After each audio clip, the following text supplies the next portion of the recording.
Headline presented by Patanjali Kesh Kanti Advance. Herbal Hair Expert Oil. Scientific and effective solution.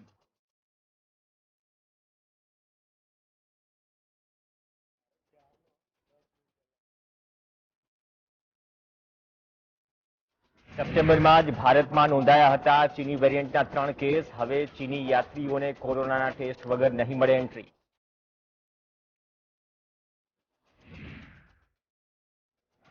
કોરોનાને લઈને સ્વાસ્થ્ય પ્રધાન માંડવિયાએ યોજી ઉચ્ચસ્તરીય બેઠક. દેશવાસીઓને કોરોનાના નિયમોનું પાલન કરવા સલાહ.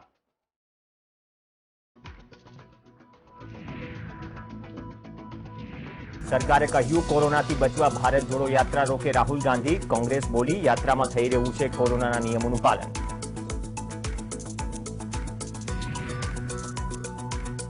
કોરોનાના અહેવાલોથી શેર માર્કેટમાં ગભરાટ. સેન્સેક્સ 635 પોઈન્ટ, નિફ્ટી 186 પોઈન્ટ તૂટ્યો. રોકાણકારોને લાગ્યો 4.5 લાખ કરોડનો ચૂનો.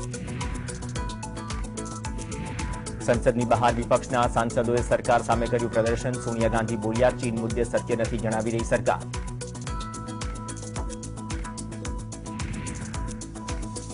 મણિપુરના નોની જિલ્લામાં ટૂર પર જઈ રહેલ સ્કૂલ બસ પલટી. 7 વિદ્યાર્થીઓના મોત, 22 વિદ્યાર્થી ઘાયલ.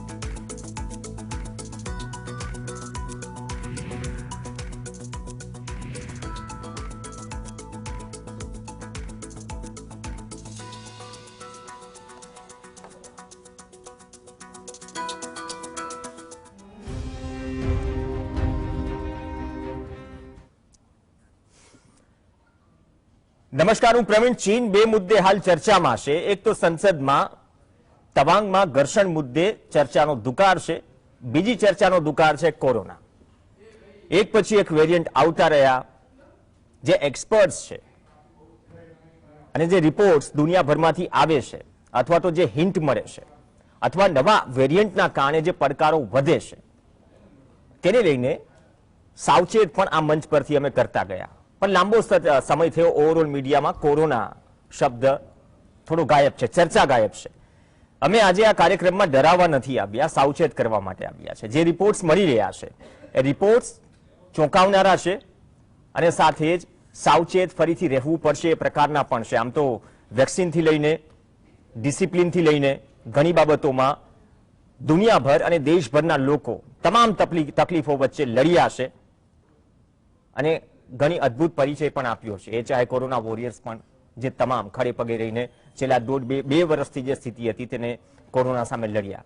હવે સ્થિતિ એ છે કે ચીન કેમ ચર્ચામાં છે, કેમ કે ચીન એક તો અહીંયા જેમ ભારતમાં કોરોનાના આંકડા મુદ્દે ચર્ચાઓ ઘણી થઈ, તે બાદ કારણો પણ ઘણા બધા ચર્ચાયા, પણ ચીન તો કોરોના વિશેના સાચા આંકડા જ નથી આપતું. પણ નવો વેરિયન્ટ ચર્ચામાં છે અને જેવા સમાચાર મળ્યા કે મીડિયા સ્ક્રીનમાં સમાચાર વહેતા થયા કે વડોદરામાં સુભાનપુરામાં એક મહિલામાં નવો વેરિયન્ટ જોવા મળ્યો. જે વેરિયન્ટે ચીનમાં હાહાકાર મચાવ્યો. BF.7 આ વેરિયન્ટ નવો છે તો આ શું છે પેલા તો એ સમજવાની જરૂર છે. અમદાવાદથી થોડા સમાચાર મળ્યા.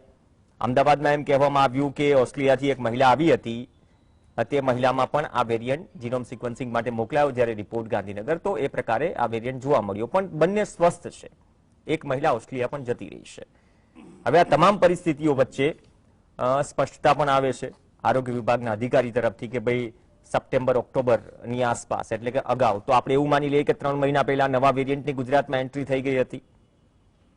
બીજું એ કે આ વેરિયન્ટને લઈને જે આપણી ઇમ્યુનિટી છે તેને લઈને કદાચ ગભરાવાની જરૂર નથી. બુસ્ટર ડોઝની સંખ્યા જે આંકડો 27% લોકોએ બુસ્ટર ડોઝ લીધો છે એવું જ્યારે કેન્દ્રમાંથી કહેવામાં આવે, આજે બેઠક પણ મળી અને તમામ રાજ્યોને જીનોમ સિક્વન્સિંગ માટે આદેશ પણ કરાયો કે શંકાસ્પદ લાગે તો એ કેસીસ માટે રિફર કરવામાં આવે. તો આ તમામ પરિસ્થિતિઓ મુદ્દે ચર્ચામાં છે ને અઠવાડિયે બેઠકો થતી પણ રહેશે, પણ તમામ એક્શન મોડમાં છે. આ એક્શન મોડ વચ્ચે આપણે થોડું ચિંતા કરતા સાવચેત કઈ રીતે રહેવું. અને ચીન આંકડા નથી આપી રહ્યું, પરંતુ છેલ્લા સપ્તાહના આંકડા એ ડિટેલ્સ પણ પીસીઆર ટીમ ચલાવે. જાપાન હોય, દક્ષિણ કોરિયા હોય, ફ્રાન્સ હોય, બ્રાઝિલ હોય, અમેરિકા હોય, જર્મની હોય, હોંગકોંગ હોય કે તાઇવાન હોય, જે એક સપ્તાહમાં કેસીસ નોંધાયા અને તેની સામે મોતના આંકડા જે આવ્યા તે ચોંકાવનારા છે. જાપાનમાં 10.55 લાખ કેસીસ નોંધાયા, 1670 ના મોત થયા. દક્ષિણ કોરિયામાં પણ સ્થિતિ છે, ફ્રાન્સમાં પણ આ તમામ વચ્ચે સ્થિતિ છે.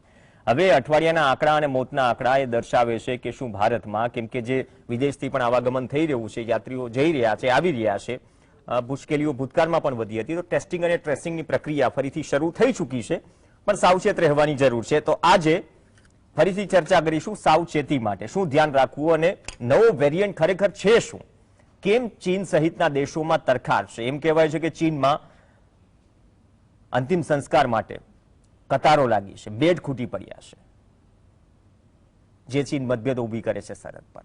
એ ચીન ઘણા લાંબા સમયથી ચર્ચામાં છે. લોકડાઉન કે નિયમો હળવા કરવામાં ચીનની જે જનતા છે સરકાર સામે પણ આવી, જિનપિંગ સરકાર સામે, એ પણ સમાચારો જોયા.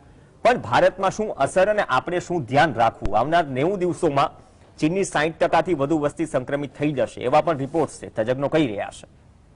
તો આપણે બોધપાઠ અથવા તો ચેતવાની શું જરૂર છે તેને લઈને ચર્ચા કરીએ. આપણી સાથે સ્ટુડિયોમાં ડોક્ટર રાકેશભાઈ જોશી જોડાશે, સિવિલ હોસ્પિટલ અમદાવાદના સુપ્રિન્ટેન્ડન્ટ. સ્વાગત છે રાકેશભાઈ આપનું. અને દિલીપભાઈ માવલંકર જોડાશે, જે કોવિડ કમિટીના ટાસ્ક ફોર્સના સભ્ય પણ છે, IIPH ઇન્સ્ટિટ્યૂટ ના વડા પણ છે. માવલંકર સાહેબ આપનું પણ સ્વાગત છે. માવલંકર સાહેબ, ઘણા લાંબા સમયથી કોરોના વિશેની ચર્ચાનો દુકાર છે. મેં પહેલા કહ્યું કે ડરાવા ભેગા નથી થયા, પણ જે વેરિયન્ટની વાત થઈ રહી છે અને અમદાવાદથી કે બરોડાથી જે નવા વેરિયન્ટના દર્દીના સમાચાર મળ્યા અને એમ કહેવામાં આવ્યું કે 2-3 મહિના થઈ ગયા, પહેલા કેસ હતો, હવે તમામ સ્વસ્થ છે, એક મહિલા તો ઓસ્ટ્રેલિયા પણ જતા રહ્યા. પણ કઈ પ્રકારની આપ સ્થિતિ જોઈ રહ્યા છો? આગાહીઓ ઘણી બધી થઈ છે, જે વિશ્વ સ્તર પર આ વેરિયન્ટને લઈને અથવા તો આવનાર 90 દિવસની જે વાત થઈ રહી છે, આપણે સાવચેત તો થઈ રહ્યા છીએ, ફરીથી તમામ એક્શન મોડમાં આવી રહ્યા છે. શું સાવચેતી રાખવી અને શું સ્થિતિ છે આપણે વર્તમાન સ્થિતિએ જોઈએ તો? માવલંકર સાહેબ, આપના તરફથી અનમ્યુટ કરશો તો સાંભળી શકીએ. હમણાં સુધી આપણે એવું ધારતા હતા કે કોરોના ગયો અને ઓમિક્રોન જે રીતે માઇલ્ડ અને માઇલ્ડ થતા ગયા એના વેરિયન્ટ, એનાથી બધામાં એવું લાગ્યું કે હવે તો ફરી નહીં આવે. પણ આપણે જે ચીનમાં પરિસ્થિતિ જોઈ રહ્યા છે છેલ્લા થોડા દિવસોથી, બહુ જ વધારે પડતી ખરાબ પરિસ્થિતિ થઈ છે. એ સાથે જાપાન, કોરિયા અને બ્રાઝિલમાં પણ કેસ વધ્યા છે. એટલે આ જે વેરિયન્ટ નવો નથી, આપણે ત્યાં ઓક્ટોબરમાં આવી ગયેલો છે, પણ એનું આ રૂપ કેમ આવું નવું છે? હવે એના 2-3 કારણ હોઈ શકે કે નવા કોઈ મ્યુટેશન્સ એમાં ઉમેરાયા છે કે શું.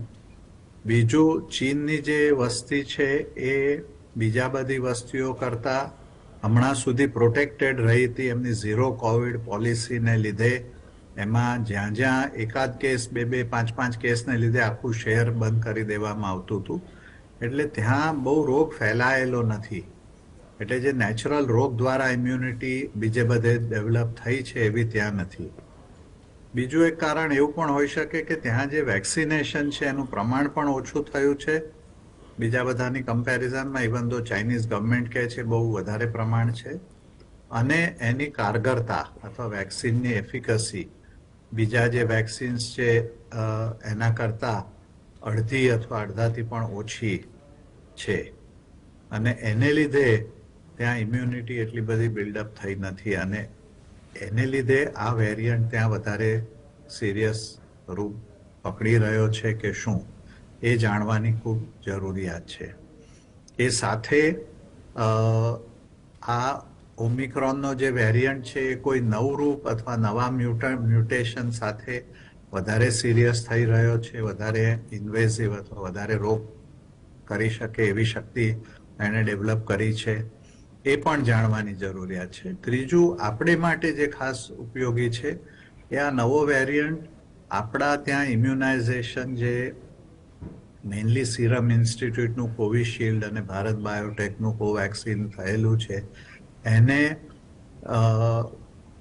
તોડવા માટે સમર્થ છે કે નહીં એ પણ તપાસ કરવાની જરૂર છે. એટલે વેક્સિન એસ્કેપ કેટલો થઈ શકે એવું છે. એ સાથે સાથે આ બધી તપાસ આપણી સરકાર ચોક્કસ કરશે. એની સાથે જેમણે વેક્સિન બાકી રાખેલું છે, લીધું નથી, બંને ડોઝ લીધા નથી અથવા જે પ્રિકોશન ડોઝ હતો પછીથી આવ્યો એ ડોઝ લીધો નથી, તો એ ખાસ તુરંત લઈ લેવો જોઈએ. તો આપણને જે મેક્સિમમ પ્રોટેક્શન મળે. એ સાથે આપણે જે ભૂલવા માંડ્યા હતા, સોશિયલ ડિસ્ટન્સિંગ, માસ્ક, સેનિટેશન, એ બધાનું પુનરાવર્તન ફરી કરવાની કદાચ જરૂર પડે. ખાસ કરીને ઘરડા લોકો અને કોમોર્બિડિટી વાળા લોકો એ ભીડમાં ન જવું જ પડે તો માસ્ક પહેરીને જવું, પાછા આવ્યા પછી હાથ ધોવા વગેરે જે પહેલા આપણે ઘણી વખત જેમ કહીએ જૂની રેકોર્ડ વગાડીએ ફરી વખત, એવું ફરી કરવાની કદાચ જરૂરિયાત પડે. એ સાથે બહારથી જે આવનારા લોકો છે એમનું પણ એટલું જ સર્વેલન્સ થાય અને નવા કોઈ વેરિયન્ટ આવી રહ્યા છે કે નહીં એનું પણ ધ્યાન રાખવાની જરૂરિયાત પડે. છેલ્લે એ કહી દઉં કે હમણાં સુધી ભારત સરકારે કોઈ વાર હોસ્પિટલાઇઝેશનના આંકડા બહુ જાહેર નથી કર્યા. કેટલા કેસ થયા, કેટલા ટેસ્ટ થયા, કેટલા મૃત્યુ થયા, પણ વચ્ચેની કડી છે કે કેટલા હોસ્પિટલાઇઝ થયા. કારણ કે કેસ ઘણા થયા પણ જો હોસ્પિટલાઇઝ ન થયા, જેમ છેલ્લા ઓમિક્રોનની વેવમાં આપણે જોવા મળ્યું, કેસ બહુ થયા પણ હોસ્પિટલ ખાલી રહ્યા. એવી પરિસ્થિતિ હોય તો કઈ ચિંતાનું બહુ કારણ નથી. પણ કેસ વધતા જાય ને એની સાથે હોસ્પિટલાઇઝેશન પણ વધતું જાય, પબ્લિક, પ્રાઇવેટ, ઓક્સિજન હવે લગભગ મોટાભાગના લોકોના ઘરે આ ઓક્સિજન માપવાના મશીન એમની સોસાયટીમાં હશે, પલ્સ ઓક્સિમીટર, તો શરદી ખાંસી થાય તો ઓક્સિજન માપી લઈએ તો ખ્યાલ આવે કે ભાઈ આ વધારે પડતું લંગમાં ઇન્ફેક્શન થયું છે કે નહીં. એટલે એના પરથી પણ ટેસ્ટ કર્યા વગર પણ આપણને ખ્યાલ આવે કે આ સિરિયસ ન્યુમોનિયા તરફ જઈ રહ્યું છે કે નહીં. એટલે આવી કાળજી જો આપણે રાખીશું તો ચોક્કસ આની સામે આપણે લડત આપી શકીશું. ઓકે રાકેશભાઈ, આપણે ઘણું બધું શીખ્યા કોવિડથી, સોશિયલ ડિસ્ટન્સ, માસ્ક, સેનિટાઇઝેશન ને બધું જ, પણ એ એક સ્થિતિ છે ઘણી વખત શું આંકડા ઉપર હવે કોઈ ગંભીરતાથી વિચારતું નથી, પણ જેવું આ ફ્રન્ટલાઈન હેડલાઇન બની શેર માર્કેટ પણ ક્રેશ કરી ગયું. હવે ત્યાંની અસર અહીંયા કેવી થશે જે તજજ્ઞો આગાહી કરી રહ્યા છે, પણ જે માવલંકર સાહેબે જે વાત કરીને કે ઇન બિટવીન ઓમિક્રોન, પછી ઓમિક્રોન આવ્યો તો એમ કહેવાયું કે ઓમિક્રોન તો આપણે ઇમ્યુનિટી આપી ગયો, અને બીજી વાત કે 27% લોકોએ બુસ્ટર ડોઝ લીધો છે, આજે જે ચર્ચા થઈ. તો આ પરિસ્થિતિમાં વચ્ચેની કડી કઈ રીતે જોડશે? ફરીથી શું આખું જે તંત્ર છે થોડું એક્શન મોડમાં આવશે ટેસ્ટિંગથી લઈને, કેમ કે બહારથી યાત્રીઓ પણ આવે છે, જેમ કે આ બંને યાત્રીઓની જ વાત કરીએ, બહારથી આવ્યા હતા. હવે એ નથી સમજાઈ રહ્યું કે 2-2.5 મહિના જેટલો સમય થયો જે વેરિયન્ટની વાત થઈ રહી છે, જ્યારે ચીનમાં હાહાકાર મચાવે છે ત્યારે આજે ચર્ચા થાય છે, અથવા તો ત્યારે ખબર પડે છે નહીં એ તો ભાઈ આઇસોલેટ હતા, હોસ્પિટલમાં દાખલ નથી થયા અને સ્વસ્થ થઈ ગયા છે, તો ચિંતાનું કારણ નથી. શું વાત અહીંથી જ પૂરી થઈ જાય છે કે અથવા તો એક્સરસાઇઝ આપણે કરવી પડશે સંભવિત ખતરાને ધ્યાનમાં રાખીને? ડરવાની જરૂર નથી પણ તૈયારીઓના ભાગરૂપે. એટલે અત્યારે આપણે જે ભૂતકાળનો જો વાત યાદ કરીશું તો એમાં પણ એવું જ થયેલું કે બીજા દેશમાં કેસીસ વધ્યા અને એના પછીના મહિના કે 1.5 મહિના પછી આપણા દેશમાં કેસીસનો વધારો જોવા મળેલો. અને આ એક રૂટીન પેટર્ન છે, કેમ કે આપણે જ્યારે ગયા નવેમ્બરનું જો યાદ કરીશું કે જ્યારે ઓમિક્રોન આવવાનો હતો અને જે પ્રમાણેની તૈયારી હતી, હું તો એવું કહીશ કે સેકન્ડ પીક જેવી પૂરી થઈ ત્યારે થર્ડ પીકની તૈયારી આપણે ચાલુ કરેલી સરકારે. અને દરેકે દરેક લેવલની હોસ્પિટલ, એક સિવિલ હોસ્પિટલ થી માંડી અને પેરીફરીની એમ કે CHC, PHC સુધી એ વસ્તુ એશ્યોર કરવામાં આવી હતી કે ઓક્સિજન કન્સન્ટ્રેટર, ઓક્સિજન પ્લાન્ટ બધે લાગી જાય, દરેક વ્યક્તિ ટ્રેન થઈ જાય, દરેકે દરેક દવાઓ અવેલેબલ થઈ જાય. આપણે તૈયારી બધી કરી દીધી. એના સાથે એગ્રેસિવ વેક્સિનેશન, એના આંકડા આપ જોઈ જ રહ્યા છો કે 220 કરોડથી આપણે વધારે આગળ નીકળી ગયા છે. ડેફિનેટલી પ્રિકોશન ડોઝના આંકડા 27% છે, પરંતુ ઇન બિટવીન આ જે ઓમિક્રોનનો જે વેવ આવ્યો, જેમ સાહેબે કહ્યું એ પ્રમાણે ખૂબ કેસીસ હતા, પરંતુ હોસ્પિટલાઇઝેશન બહુ જ ઓછું હતું. સિવિલની જ વાત કરીશ તો જ્યારે સેકન્ડ પીક હતી ત્યારે અંદાજિત 28 દિવસ સુધી નોન સ્ટોપ હોસ્પિટલનો એક બેડ ઓક્યુપાઈડ હતો. જે વસ્તુ ઓમિક્રોન એટલે કે જાન્યુઆરી કે ડિસેમ્બર જાન્યુઆરી મહિનામાં માત્ર 120 કેસ દાખલ હતા, હાઈએસ્ટ નંબરમાં જોવા જઈએ તો. એટલે કે ક્યારે હોસ્પિટલ તો ફૂલ થઈ જ નહોતી, પરંતુ 120 દર્દી દાખલ હતા, એ અમારો આંકડા પ્રમાણે હાઈએસ્ટ નંબર હતો. એટલે કે લોકો મેજોરિટી હોમ આઇસોલેશન ઓર માઇલ્ડ સિમ્ટમ્સથી સરખા થઈ ગયેલા. એની સાથે સાથે વેક્સિનેશન અને આ બધું ભેગું થઈ અને જે પ્રમાણેની હર્ડ ઇમ્યુનિટી ડેવલપ થઈ, કદાચ એ જ કારણ હોઈ શકે જેથી કરીને આપણે બધા જ તહેવારો છેલ્લા 6 મહિનામાં જોઈએ તો કોઈ પણ જાતની ચિંતા કર્યા વગર દરેકે દરેક વ્યક્તિએ સેલિબ્રેટ કર્યા છે અને એના પછી પણ કોઈ સર્જ નથી આવ્યો. 2 મહિના પહેલા સામાન્ય કેસીસ કોવિડના વધેલા, સાથે સાથે H1N1 ના વધેલા, પરંતુ છેલ્લા 1 મહિનાથી એમ કહીશ કે સિવિલમાં એક પણ દર્દી દાખલ નથી, એટલે પોઝિટિવિટી નથી. પરંતુ જે સરકારનું જે એવું કહીએ ને કે જે ગાઈડલાઇન્સ છે કે ભાઈ તમે ટેસ્ટ કરો, ટ્રેસ કરો, ટ્રીટ કરો, વેક્સિનેશન પર ભાર દો અને આઇસોલેટ થાવ, આટલી વસ્તુ જો કરીએ, આટલી દરેક વ્યક્તિ, કેમ કે હવે છેલ્લા 2 વર્ષથી આપણે કોરોના ઘણું બધું આપણે શીખી લીધું છે. દરેક કોમન માણસ કદાચ જાણતો હશે કે કેવી રીતે થાય છે, કેવી રીતે સ્પ્રેડ થાય છે, પોતાની જાતને કેવી રીતે બચાવવું, કોવિડ એપ્રોપ્રિએટ બિહેવિયર એટલે શું છે, સોશિયલ ડિસ્ટન્સિંગ કેવી રીતે રાખવું, આ દરેક વસ્તુ બધાને ખબર છે. જ્યારે આવા મેસેજ આવે છે કે બીજા દેશમાં કે આસપાસના દેશોમાં સિગ્નિફિકન્ટ લેવલ ઓફ કેસીસ વધી રહ્યા છે, સેમ વેરિયન્ટ કદાચ આપણા ઇન્ડિયામાં 2 મહિનાની અંદર 3 કે 4 પેશન્ટમાં આવ્યા, એ લોકોને એડમિશન થયા વગર એ લોકો પાછા સારા બી થઈ ગયા, દેટ મીન્સ કે આપણી ઇમ્યુનિટી લેવલ ઘણું સારું છે એવું કહી શકાય. પરંતુ જેમ સાહેબે કહ્યું એ બી એક વોર્નિંગ છે કે ફ્રીક્વન્ટ મ્યુટેશન થાય, કે વાયરસનો નેચર છે, એકમાંથી બીજામાં જશે, there is a possibility of mutation. આવું કંઈ થાય અને કઈ પરિસ્થિતિ બદલાય તો આપણે સાવચેત રહેવાની જરૂર છે. એકચ્યુઅલી પેનિક નથી થવાનું. આ સિચ્યુએશન અત્યારની એવી છે. છેલ્લા અઠવાડિયાના આંકડા જોઈએ તો દેશમાં કેસીસ સિગ્નિફિકન્ટ લેવલે ઘટે છે. ગુજરાતમાં એક્ટિવ કેસીસની સંખ્યા બહુ જ ઓછી છે. પણ આપણને જ્યારે ખબર પડે કે બહાર કેસીસ ખૂબ વધી રહ્યા છે, ડિસેમ્બર જાન્યુઆરી એવો મહિનો છે કે જેની અંદર ફોરેન લોકો, ઘણા લોકો ઇન્ડિયામાં આવતા હોય છે વિઝિટ માટે, એટલે એવું કહેવાય ને કે ત્યાંનું અહીંયા વેકેશન માટે આવતા હોય, તો આવી બધી પરિસ્થિતિમાં સાવચેત રહેવાનું છે, ધ્યાન રાખવાનું છે અને દરેક વ્યક્તિએ પોતે પણ સમજદારીથી કામ કરવાનું છે કે અગર સિમ્ટમ્સ ડેવલપ થાય છે, ફીવર છે, કફ છે કે પછી બોડી વીકનેસ છે, તો પોતે આઇસોલેટ થઈ જાય. હવે આપણે શીખવાડવાનું નથી આઇસોલેટ કેમ થવું, એને શું કરવું, પલ્સ ઓક્સિજનોમીટરથી કેવી રીતે માપવું, સેચ્યુરેશન કે બીજા કયા પ્રિકોશન્સ લેવા, દરેકને બધી જ ખબર છે. થર્ડ પીકમાં બી આપણને હતું કે કદાચ જ્યારે આવવાની હતી કે બાળકોમાં વધારે થશે, એના માટેની બધું ઇન્ફ્રાસ્ટ્રક્ચર રેડી છે. આજે પણ એ ઇન પ્લેસ છે, બધું જ રેડી છે.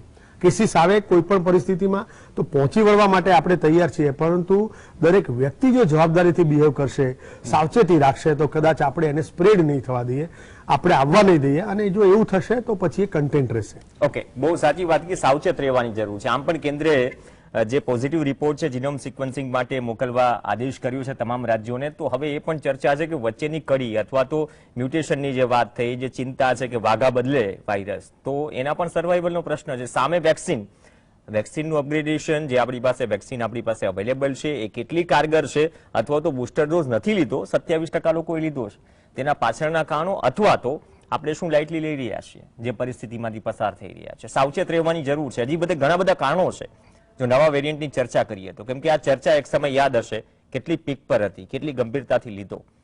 ગંભીરતાથી લેવાનો મતલબ એમને હેપતાઈ જવું, પણ થોડું સાવચેત રહેવું.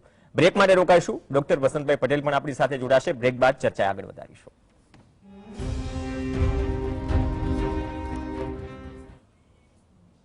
એટલે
કોરોના રિટર્ન્સ ચર્ચા આગળ વધારીએ. ડોક્ટર વસંતભાઈ પટેલ પણ આપણી સાથે જોડાઈ ગયા છે, ડોક્ટર રાકેશભાઈ જોશી અને ડોક્ટર દિલીપભાઈ માવલંકર આપણી સાથે જોડાયેલા હતા. બ્રેક પહેલા ચર્ચા કરી. વસંતભાઈ, આપનું સ્વાગત છે.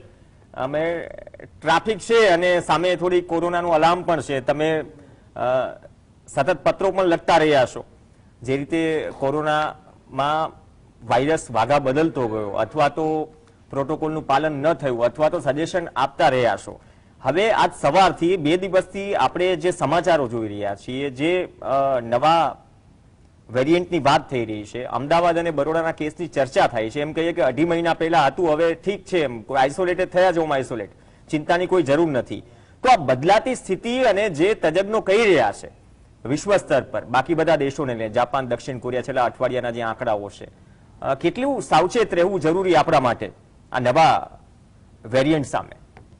પ્રવીણભાઈ, તમે યાદ કરાયું કે પત્ર લખતા રહ્યા છીએ અને આ બધું સતત ચાલુ છે. હજી ગઈકાલે બપોરે જ મેં આપણા આરોગ્ય મંત્રી શ્રી મનસુખભાઈ માંડવિયા સાહેબ ને ગુજરાતના આરોગ્ય મંત્રી શ્રી ઋષિકેશભાઈ સાહેબને ટ્વીટ કરેલું કે ચાઇનાની ગંભીર પરિસ્થિતિને અનુસંધાને ભારત સરકારે કોઈ તાકેદારીના પગલા લેવા જરૂરી છે અને સરકારે એક્શન લીધા અને ગાઈડલાઈન બહાર બી પાડી છે. અને એમાં મહત્વની વસ્તુ એ છે કે જીનોમિક સિક્વન્સ, કોઈ પણ પોઝિટિવ કેસનું કમ્પલસરી જીનોમિક સિક્વન્સિંગ કરવું, જેથી આપણને કઈ સ્ટ્રેન છે એ ખબર પડશે. એટલે પહેલાના પણ માવલંકર સાહેબ ને રાકેશભાઈએ પણ કહ્યું હશે કે ભાઈ સાવચેતી, અત્યારે સાવચેતી એ ખૂબ જરૂરી છે.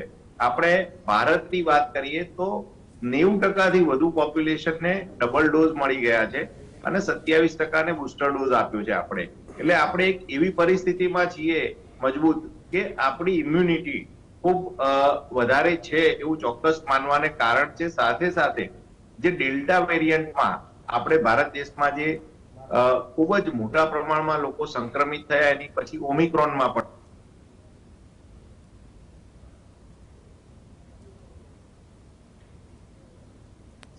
આપણે એવું એક સારી પોઝિશનમાં તો છીએ જ, પરંતુ આપણે ગફલતમાં રહેવાની જરૂર નથી. એના માટે 2 વસ્તુ કરવાની જરૂર છે કે જે વિદેશથી આવતા નાગરિકો જે એરપોર્ટ ઉપર જ એમના ટેસ્ટ થવા જોઈએ અને કોઈ પોઝિટિવ આવે તેનું જીનોમિક સિક્વન્સ અને આઇસોલેશન, આ બધું જે ગાઈડલાઈન પ્રમાણે કરવું જરૂરી છે. સાથે સાથે જે રાજકીય, સામાજિક અને ધાર્મિક મેળાવડા અત્યારે ચાલી રહ્યા હોય ત્યાં રેન્ડમ ક્લસ્ટર સેમ્પલિંગ અને ટેસ્ટિંગ કરવું જરૂરી છે. તો આપણને એક અગાઉથી આપણી પાસે એક માહિતી આવી જશે કે ભાઈ આ ક્લસ્ટર છે કે ભાઈ XY જગ્યાએ ધાર્મિક મેળાવડો છે, તો એમાંથી 500, 1000, 2000 નું સેમ્પલિંગ કરી લીધું અને આપણને કોઈ પોઝિટિવ કેસ મળે છે એમાંથી, તો એનું સિક્વન્સિંગ કરી આપણે એક તકેદારીના પગલા રૂપે આપણે ચોક્કસથી કઈ કાર્યવાહી કરી શકીએ. ત્રીજી વસ્તુ, જે ચાઇનાની વાત કરીએ તો ચાઇનામાં જે અત્યારે ચાલી રહ્યું છે, જે ડેથ રેટ ખૂબ 5 થી 7 ગણો વધી ગયો છે, એટલે અને સાથે સાથે હોસ્પિટલાઇઝેશન ખૂબ ચાઇનામાં વધ્યું છે. એના 2 કારણ હોઈ શકે કે ચાઇનાની વેક્સિનની એફિકસી એક ડાઉટફુલ હતી અને બીજું ચાઇનાએ જે પહેલા ફેઝમાં ખૂબ સ્ટ્રિક્ટ લોકડાઉન કર્યું અને લોકોને હર્ડ ઇમ્યુનિટી ડેવલપ ના થયું હોય, આ એક કારણ હોઈ શકે. બીજું કારણ એ છે કે ચાઇના ક્યારેય એના દેશના રિપોર્ટ અથવા એના દેશની સાચી હકીકત વિશ્વ સમક્ષ મૂકતું નથી. જો અત્યારે જે પરિસ્થિતિ ચાઇનાની છે એમાં કોઈ ખરાબ વેરિયન્ટ આવ્યો હોય કે જેની મોર્ટાલિટી વધારે હોય તો ચોક્કસ આપણા દેશ અને સમગ્ર વિશ્વ માટે એક ચિંતા માટેનું કારણ બની શકે. અને વેક્સિનની એફિકેસી આપણે જે લીધી છે અને જો નવું વેરિયન્ટ હોય તો આપણે આવનારા ટાઈમમાં વેક્સિનમાં પણ મોડિફિકેશન કરવાની જરૂર પડી શકે. એ પણ એક આપણે વિચારીને આગળ વધવું જોઈએ. સરકારે, ગુજરાત સરકાર અને ભારત સરકારે જે કોરોના દરમિયાન જે પણ પગલા લીધા છે, અત્યાર સુધી વેક્સિનેશનની વાત કરીએ અને ત્વરિત નિર્ણય લઈ જીનોમિક સિક્વન્સ વધારવાની વાત કરી છે, ખૂબ સરાહનીય. ચલો, જે નિર્ણય લેવાયો સરાહનીય છે, પણ માવલંકર સાહેબ, તમે જે કડીની વાત કરી હતી, રાકેશભાઈએ પણ કરી કે હોસ્પિટલાઇઝેશન નથી થતું. વસંતભાઈએ કહ્યું કે ડેટા ને બધી જ વસ્તુઓ છે ને, આપણી ત્યાં તકલીફ એ છે, થોડું હાર્ડ થઈ જશે, પણ આ કરવું સત્ય છે. આપણે અચાનક આવે ને સીધું જ આપણે સમાચારોમાં જો એક્શન મોડમાં કોરોના વોરિયર્સ તો કામ કરી જ રહ્યા છે, પણ હું સિસ્ટમની વાત કરી રહ્યો છું, સરકારની વાત કરી રહ્યો છું. જે ડેટા પાછળ પૈસા અથવા તો જેમ વેરિયન્ટ બદલતા ગયા અને એ વેરિયન્ટ સાથે સાથે રિસર્ચથી માંડીને એવો ડેટાબેઝ અથવા તો એવા તારણો, કેમ કે આ આવનાર સમયમાં પણ જરૂર પડશે. હવે આપણે એ સ્થિતિમાં છીએ, આપણે વેક્સિન રેકોર્ડ બ્રેક કર્યું છે, વિશ્વમાં ડંકો વગાડ્યો છે, બધી જ વાત સાચી, પણ પડદા પાછળ રિસર્ચથી માંડીને જીનોમ સિક્વન્સિંગની વાત કરી, દરેક પોઝિટિવ કેસ આવે તો આપણે મોકલવો જોઈએ, પણ આ પરિસ્થિતિમાં પ્રેક્ટિકલી આપણે ક્યાં છીએ અથવા તો શું કરવાની જરૂર છે, જે સજેશન ઘણા બધા તમારા સહિતના તજજ્ઞોએ કર્યા છે ભૂતકાળમાં, પણ શું એ પરિસ્થિતિ તરફ આપણે આગળ વધી રહ્યા છીએ? એટલે આપણે જોઈએ તો જે એપિડેમિયોલોજીકલ એનાલિસિસનું આખું તંત્ર છે, આપણે જીનોમ સિક્વન્સિંગ માટે તો આખું નેટવર્ક ઊભું કરી દીધું, જેને આખું નામ પણ છે, અને એમાં કરોડોના મશીનો, બહુ મોંઘા મશીનો, સારી કેપેસિટીના મશીનો લીધા. જીનોમ સિક્વન્સિંગ પણ આપણે કરી રહ્યા છીએ, એનો ડેટાબેઝ પણ ઓપન છે, એની પર કોઈ જોઈ શકે એવું છે. પણ જે એપિડેમિયોલોજીકલ ડેટા છે, મેં આપને પહેલા પણ કહ્યું કે આજે હોસ્પિટલમાં કેટલા દાખલ થયા રેસ્પિરેટરી ડિઝીઝના, હું તો કોવિડના બી નથી, કારણ ઘણી વાર ટેસ્ટ મોડા થાય, ન થયા હોય, એમને એમ આવી જાય, પણ રેસ્પિરેટરી ડિઝીઝ જેને WHO ઘણા વખત પહેલા 2 શબ્દો આપ્યા હતા, ILI, ઇન્ફ્લુએન્ઝા લાઇક ઇલનેસ, એટલે ફ્લૂ જેવી સિમ્ટમ વાળા કેટલા કેસ આપની ઓપીડીમાં આવ્યા, હોસ્પિટલમાં બી નહીં ગયા, એનું પણ નોંધણી થવી જોઈએ. અને સારી જેને કે છે SARI, સિવિયર રેસ્પિરેટરી ઇલનેસ, કે જેને હોસ્પિટલાઇઝ કર્યા શ્વાસની તકલીફ સાથે, એવા કેટલા કેસ આખા ભારતમાં આવ્યા, એના આંકડા ભેગા કરવાનું હજુ આપણે તંત્ર વ્યવસ્થિત ગોઠવાયેલું નથી. એટલે એક બાજુ આપણે જીનોમની વાત કરીએ છીએ, ટેસ્ટિંગની વાત કરીએ છીએ, પણ જે આ સાદા સામાન્ય છે કે ભાઈ શ્વાસના કેટલા દર્દીઓ તમારે ત્યાં આવ્યા અને કેટલા દર્દીઓ હોસ્પિટલમાં એડમિટ કર્યા, એ એક જે બેરોમીટર કહી શકાય આપણા હેલ્થનું. એવી જ રીતે દરેક શહેરમાં કેટલા મૃત્યુ થયા બધા કારણથી. અમદાવાદમાં ધારો કે બધા કારણથી નોર્મલ સમયમાં 100 થી 150 મૃત્યુ થતા હશે, કોઈ પણ એપિડેમિક કશું ન હોય તો, આપણી 80 લાખની વસ્તીમાં. હવે એ રોજ જો 100 થી 150 ની વચ્ચે જ હોય તો કોઈ ચિંતા કરવાની, કોઈ બી એપિડેમિક હોય પણ એ જો ટોટલ મૃત્યુ એટલા જ રહે તો કોઈ ચિંતા કરવાની જરૂર નથી. પણ એ 150 ની ઉપર 200 પહોંચી જાય રોજના મૃત્યુ, તો આપણે ચિંતા કરવી પડે કે ભાઈ આ 50 વધારાના મૃત્યુ ગઈકાલે કેમ થયા.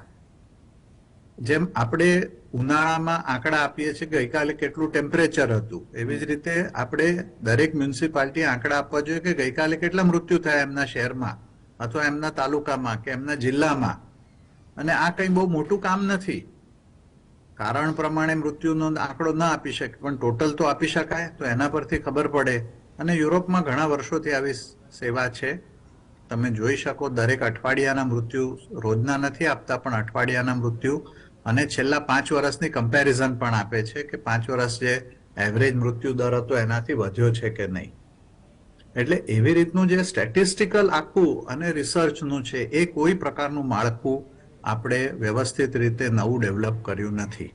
આટલો મોટો પેન્ડેમિક થઈ ગયો, આટલું બધું મોડેલિંગની વાત થઈ, બધા બહારના મોડેલો આપણે વાપર્યા, આપણે લેબોરેટરી અમુક ઇમ્પ્રૂવ કરી, પણ આ જે સ્ટેટિસ્ટિકલ અને એનાલિટિકલ કેપેબિલિટી કહેવાય, અને આપણી પાસે છે, IITs છે, IIM છે, DAICT છે, ડેટા સાયન્ટિસ્ટ છે, પણ આરોગ્ય તંત્રમાં એને આપણે હજુ સ્થાન આપ્યું નથી. હમણાં સુધી બધા ડોક્ટરો આરોગ્ય તંત્રમાં કામ કરે છે. હવે સ્ટેટિસ્ટિક્સનું જે કામ છે, આંકડા શાસ્ત્રી હોવા જોઈએ, જેને સ્ટેટિસ્ટિશિયન કહેવાય. ડેમોગ્રાફી, કેટલા મૃત્યુ થયા, જન્મ થયા, એના આંકડા માટે ડેમોગ્રાફર, એવા લોકો હોવા જોઈએ. એટલે એ સંભાવ, એ સમજણ આખા દેશમાં, અને આ બધા પબ્લિક હેલ્થના ભાગ છે, એટલે પબ્લિક હેલ્થની સમજણ નથી. એટલા માટે આ તંત્ર આપણું હજુ વીક રહી ગયું છે. મને ચોક્કસ લાગે છે કે આવતા બજેટમાં કદાચ નવા આના માટેના પ્રોવિઝન કરવામાં આવે. બજેટનો સમય આવી ગયો છે. ગયા બજેટમાં આપણે જોતા હતા કે આવું કંઈક થશે, પણ એ આપણને જોવા ન મળ્યું. કદાચ નાણાંની વ્યવસ્થા નહીં હોય, જે હશે એ. પણ આ વખતે આ આખું જે પબ્લિક હેલ્થનું તંત્ર સુધારવાની વાત છે, ઇવન હોસ્પિટલમાં પણ પબ્લિક હેલ્થના માણસોની જરૂર હોય છે. હોસ્પિટલમાં પણ આંકડાકીય વિશ્લેષણ કરી શકે એવા લોકોની જરૂર હોય છે.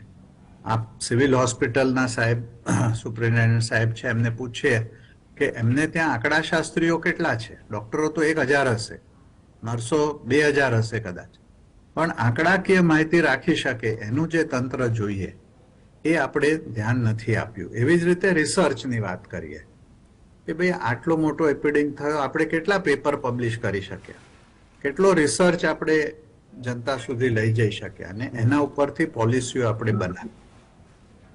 એટલે એ પણ એટલું જ શીખવાની જરૂર છે. આપણે ફાયર ફાઇટિંગ તો દર વખતે કરીએ છીએ અને દરેક પેન્ડેમિક એપિડેમિકમાં કરીએ છીએ, પણ એનાથી આપણું તંત્ર કેટલું સુધર્યું, કેટલું સુદૃઢ બન્યું એ ખાસ જોવાની જરૂર છે. રાકેશભાઈ, જો પબ્લિક હેલ્થમાં ક્યાં લેકિંગ છે એ ડ્યુરિંગ કોવિડ આપણે જોયું. આજ અમદાવાદ સિવિલ હોસ્પિટલ છે, ડોક્ટર છે, દોડીને આવી એમ્બ્યુલન્સમાં ઓટોમાં આવીને સારવાર કરી છે. તમામ કોરોના વોરિયર્સને સેલ્યુટ, જે લોકોએ બીજાને બચાવીને પોતાના જીવ ગુમાવ્યા, એ પરિવારોને પણ સેલ્યુટ. પણ જે માવલંકર સાહેબે વાત કરી, આપણે એ પરિસ્થિતિમાં કોવિડથી 2 વર્ષ પછી વાત કરી રહ્યા છીએ, પબ્લિક હેલ્થમાં શું સુધર્યું? જે આંકડાકીય બાબત છે અથવા તો રિસર્ચની બાબત છે, જે પબ્લિક હેલ્થના ઢાંચાને વધુ મજબૂત બનાવે છે. ફોરેનના ઘણા બધા કન્ટ્રીઝના ઉદાહરણ આપ્યા. તો આપણે જે પરિસ્થિતિમાંથી પસાર થયા અને થઈ રહ્યા છીએ, તમારા મતે શું લેકિંગ લાગી રહ્યું છે, જેના પર કામ થઈ રહ્યું છે અથવા તો થવું જોઈએ? એક્શન મોડમાં તો દરેક વખતે આપત્તિ આવે તો હોય છે સરકાર અને સિસ્ટમ પૂરી રીતે હેલ્થમાં. ના, એટલે હું જો સિવિલની વાત કરીશ તો અમારી પાસે ઘણા બધા ડેટા ઓપરેટર્સ છે અને અમે ઘણા બધા ડેટાઝ અપડેટેડ રાખીએ છીએ એવરી ડે. હું એમ કહીશ કે અત્યારે એવી મારી પાસે એક્સેલ શીટ તૈયાર જ હોય રોજ સવારે, જે મારા પાસે બી આવતી હોય કે કેટલા રોગચાળાના કયા આંકડાઓ છે, શું છે, અને એ રિપોર્ટિંગ જે તે ઓપીડીમાંથી ને જે તે વોર્ડમાંથી એ કલેક્ટ કરવામાં આવે છે ને એવરી ડે એનું મોનિટરિંગ થતું હોય છે. બીજી વસ્તુ એવું કહીશ કે અત્યારે કદાચ એવું પણ છે કે લોકોમાં અવેરનેસ તો ડેફિનેટલી આવી છે. એવું નથી. સિવિલની ઓપીડીની જો હું વાત કરીશ તો એક સમય એવો હતો કે 2000-2500ની ઓપીડી એવરેજ થતી હતી. અત્યારે સિવિલની ઓપીડીની જ વાત કરીશ તો 4000થી વધારે ઓપીડી રોજે જોવા મળે છે આમ સિવિલ હોસ્પિટલની અંદર. માત્ર સિવિલની વાત કરું છું, મેડિસિટીની નહીં. મેડિસિટીની કમ્બાઈન કરશું તો ઘણા બધા આંકડાઓ વધી જશે. એ રીતે પર યર કેટલા એડમિશન છે, કેટલા ઓપરેશન છે, કેટલી ડિલિવરી થઈ, કેટલા ડેથ થયા, એ દરેક વસ્તુ પર ડેફિનેટલી ફોકસ છે. પણ આવા પેન્ડેમિક અને કોરોના એક નવી જ વસ્તુ છે, કદાચ આપણે છેલ્લા 2 વર્ષથી જોઈ રહ્યા છીએ. 2 વર્ષનો અનુભવ ઘણો છે, એના ડેટાસ બી છે બધા, અને એમાં માવલંકર સાહેબ પણ જાણતા જ હશે કે કયા એરિયામાંથી કેવા ટાઈપના કેસીસ આવ્યા છે. પરંતુ મેઇન વસ્તુ એ છે કે અમારું જે એઝ અ એડમિનિસ્ટ્રેટર મારું ફોકસ ત્યાં હોય કે મારા ત્યાં આવેલો દર્દી એને સંપૂર્ણ સારવાર મળે. સિવિલ હોસ્પિટલમાં ક્યારેય ના પાડવામાં આવતી નથી. તમે જાણો જ છો કે એક સમય એવો હતો જ્યારે આખી હોસ્પિટલ ફૂલ હતી, એમ્બ્યુલન્સની લાઈન હતી, તો ટ્રીટમેન્ટ ઓન વ્હીલ ચાલુ કરી, એટલે કે પેશન્ટને એમ્બ્યુલન્સની અંદર જ જેટલો ટાઈમ વેઇટિંગ હોય એટલો ટાઈમ પૂરતો એની ટ્રીટમેન્ટ ચાલુ થઈ જાય અને પછી એને બેડ એલોટ કરવામાં આવે. અને ખાસ કરીને મહત્વનું એ છે કે ઇન્ફ્રાસ્ટ્રક્ચર લેવલ, કે આ બધી એક્સિડન્ટલ ઇમરજન્સીસ છે કે અને ઘણી વખત આવી રીતે લાઈક આપણને અત્યારે સમય છે, આપણે અત્યારે સાવચેત થઈ ગયા છે કે ભાઈ આજુબાજુના કન્ટ્રીમાં કેસીસ વધી રહ્યા છે, તો હવે આપણું આગળનું રોડમેપ શું છે હોસ્પિટલનું, કે ભાઈ અત્યારે મેં આટલા બેડ સુરક્ષિત રાખ્યા છે, જરૂર પડશે તો આટલા આઈસીયુ બીજા વધારીશું, એનાથી કેસીસ વધશે તો આટલા વોર્ડ ખોલશું. એ પ્રમાણેનું પ્લાનિંગ, એના માટેની બધી જ વસ્તુઓ જે જરૂરી લોજિસ્ટિક કહેવાય કે ઇક્વિપમેન્ટ્સ બરાબર કામ કરે છે કે નહીં, ડ્રગ્સ અવેલેબલ છે કે નહીં, ઓલરેડી થર્ડ પીકની પ્રિપરેશનમાં બધા જ લોકોને ટ્રેનિંગ પણ અપાઈ ગઈ છે. એ બધું હવે રિફ્રેશ કરવાનો સમય આવી ગયો છે. જેમ સાહેબે કહ્યું કે ફરીથી બધા અત્યાર સુધી ડેફિનેટલી આ બાબતમાં વિચારતા નહોતા, કદાચ એવરીબડી હેઝ ફોરગેટ કે ભાઈ કોવિડ ગયો, પણ અમે તો એવું માનીએ છીએ કોવિડ ગયો જ નથી. કે સિવિલ હોસ્પિટલનો ટ્રાયલ હજુ પણ ચાલુ છે. જે દિવસથી 1200 બેડને કોવિડ હોસ્પિટલ ડિક્લેર કરી ત્યારથી મળીને આજ સુધી વોર્ડ ચાલુ છે, સિસ્ટર ડોક્ટરની ડ્યુટી રેગ્યુલર હોય છે, વેધર પેશન્ટ હોય કે ન હોય. કોઈ પણ વ્યક્તિ ગમે ત્યારે આવે તો એને ઇમિડિયેટ સારવાર મળે એવી વ્યવસ્થા કરેલી છે. ઇનફેક્ટ એની સાથે બીજા આઈસીયુના બેડ પણ આરક્ષિત રાખેલા છે. એટલે અમારી એડમિનિસ્ટ્રેટર તરીકેની જવાબદારી એ છે કે બને ત્યાં સુધી એવું કોઈ પણ પરિસ્થિતિ ના આવે જ્યાંથી કરીને આપણું તંત્ર એમાં નબળું પડે. તંત્ર સજ્જ છે, ડોક્ટરો રેડી છે ને હવે તો આ 2 વર્ષની જે એક્સપિરિયન્સ અને જે ટ્રેનિંગ છે એ કોઈ પણ વ્યક્તિ તરફથી આપણને મળી રહેશે. અને ઇનફેક્ટ બધા જ હેલ્થકેર વર્કરને કોવિડની ટ્રેનિંગ અપાઈ ચૂકી છે અને પેરિફરીલી સીએસસી પીએસસીના ડોક્ટર સુધી એનો વ્યાપ વધારેલો છે. એટલે કે આવી પરિસ્થિતિને પહોંચી વળવા માટે સરકારે ખૂબ વહેલા, એટલે કે બીજી પીક પછી જ એની મહેનત ચાલુ કરી દીધેલી.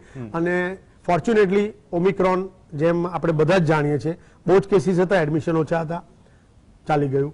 અત્યારે ફરી આપણે તૈયાર છીએ. અત્યારની પરિસ્થિતિ એવી છે કે જેમ તમે કહ્યું કે જે આ ખતરનાક વેરિયન્ટ ચીન વાળો છે એ તો ઓલરેડી ઇન્ડિયામાં આવીને ગયો, પરંતુ અત્યારે એટલા કેસીસ નથી જેથી કરીને કોઈ પણ જાતનું ફ્યુચર પ્લાનિંગ કરી શકાય. અત્યારે આપણી પાસે એક્ટિવ કેસ પણ ગુજરાતમાં ઓછા છે, પૂરા દેશમાં પણ ઓછા થઈ રહ્યા છે. કેસીસ આવશે, વધશે, દરેક પોઝિટિવનું એમ જીનોમિક સિક્વન્સ થશે અને તો કદાચ કંઈક આપણને એમાંથી મળી જાય કે વેધર મ્યુટેશન થઈ રહ્યું છે કે નહીં અને એની સાથે એના એડમિશન રેટ શું ચાલી રહ્યા છે. આ પ્રમાણે નક્કી કરશું તો આપણને કદાચ આગળનો આવતો મહિનો કહેશે કે કેવી રીતે આપણી પરિસ્થિતિ થઈ રહી છે. જ્યાં સુધી પેશન્ટ મેનેજમેન્ટની વાત છે ત્યાં સુધી હું નથી માનતો સરકારી માળખું, તૈયારીઓ, infrastructure, drugs, everything is ready. ઓક્સિજનની હવે ક્યારેય કોઈ દિવસ તકલીફ નહીં પડે એવી પરિસ્થિતિ ઓલરેડી નિર્માણ થઈ ચૂકી છે પેરીફરી સુધી. એટલે એ બાબતની ચિંતા નથી. સવાલ એ છે કે આપણે ક્યાં સુધી એને રોકી શકીએ છીએ, ક્યાં સુધી એને કન્ટેન કરી શકીએ છીએ અને કેટલું મજબૂતીથી રોકી શકીએ છીએ એ આપણી કદાચ સાવચેતી પણ એમાં એક બહુ મોટું હથિયાર છે. SMS ઘણી વખત ચર્ચા થઈ આ મંચ ઉપરથી પાવલંકર સાહેબ હોય કે પછી જે પણ એક્સપર્ટ છે અહીંયા વાત કરી. પણ વસંતભાઈ, અહીંયા એક સાથે આ મ્યુટેશનની વાત ચાલી રહી છે, નવા વેરિયન્ટની વાત ચાલી રહી છે. રાકેશભાઈ પાસે પણ આ સવાલનો જવાબ માટે આવીશ અને માવલંકર સાહેબ પાસે પણ જઈશ. જે પોસ્ટ કોવિડ બીમારીઓ છે અમુક, એની પણ આ મંચ ઉપરથી ઘણી બધી ચર્ચા થઈ, લોંગ કોવિડની પણ ચર્ચા થઈ. હવે આપણે નવા મ્યુટેશનની વાત કરીએ છીએ, નવા વેરિયન્ટની વાત કરીએ છીએ, બુસ્ટર ડોઝની વાત કરીએ છીએ, પણ તેની સ્થિતિ વિશે પણ વિચારવું પડશે. ચાહે રિસર્ચ હોય કે પછી એ ડેટાબેઝ હોય કે કોવિડ અને વેક્સિનેશન પછી લોકોમાં શું બદલાયું અથવા તો શું નવું આવ્યું જે બોડીની અંદર બદલાયું છે. ઘણાએ કદાચ રિપોર્ટ્સ કરાવ્યા છે, ઘણા બધા એને અનુભવ્યું પણ છે. નથી લાગતું કે આ મુદ્દો પણ એટલું જ મહત્વનો છે જે આપણે કોવિડ કાળમાંથી પસાર થયા અને તેના કારણે આપણને મળ્યું હશે? ચોક્કસથી પ્રવીણભાઈ, જે પોસ્ટ કોવિડ અથવા તો લોંગ કોવિડ બે ટર્મિનોલોજી યુઝ કરવામાં આવે છે, એમાં ઘણા બધા યંગસ્ટર અને ઓલ્ડ એજ કોઈ પણ એજ ગ્રુપના લોકોને હાર્ટ રિલેટેડ ઇસ્યુ થઈ રહ્યા છે. અત્યારે અર્લી એજ ગ્રુપમાં યંગસ્ટરને હાર્ટ એટેકના કેસીસ વધી રહ્યા છે. સાથે સાથે ઓર્થોપેડિક એટલે એન્ડ આર્ટરીઝ નેક્રોસિસ, જીવાસ્ક્યુલર નેક્રોસિસ થતું હોય છે, જેના કારણે ઘણા બધા લોકોને હિપ જોઈન્ટના રિપ્લેસમેન્ટ પણ કરાવવા પડ્યા છે. ન્યુરોલોજીકલ બ્રેઇન સ્ટ્રોક આવવાના પણ કિસ્સા ઘણા બધા રિપોર્ટ થયા છે આ પોસ્ટ કોવિડ અથવા તો લોંગ કોવિડના કારણે. એ બધું આવનારો સમય, હજી આપણે 2.5 વર્ષ થયા છે. કોઈ પણ પેન્ડેમિકમાં વાયરસ કયા પ્રકારે બિહેવ કરશે એ ધીમે ધીમે જેમ જેમ આપણી પાસે સ્ટેટિસ્ટિકલી ડેટા આવશે, એનું એનાલિસિસ થશે, એમ જ ખબર પડશે કે આ વાયરસ આવનારા સમયમાં કેવી રીતે બિહેવ કરવાનો છે. એક જ વસ્તુ અત્યારે મહત્વની છે કે જે ચાઇનાનું ફરીને ત્યાં આવવું પડે છે, કારણ કે ચાઇનાની અત્યારે જે સિચ્યુએશન છે એ ખૂબ જ ગંભીર છે.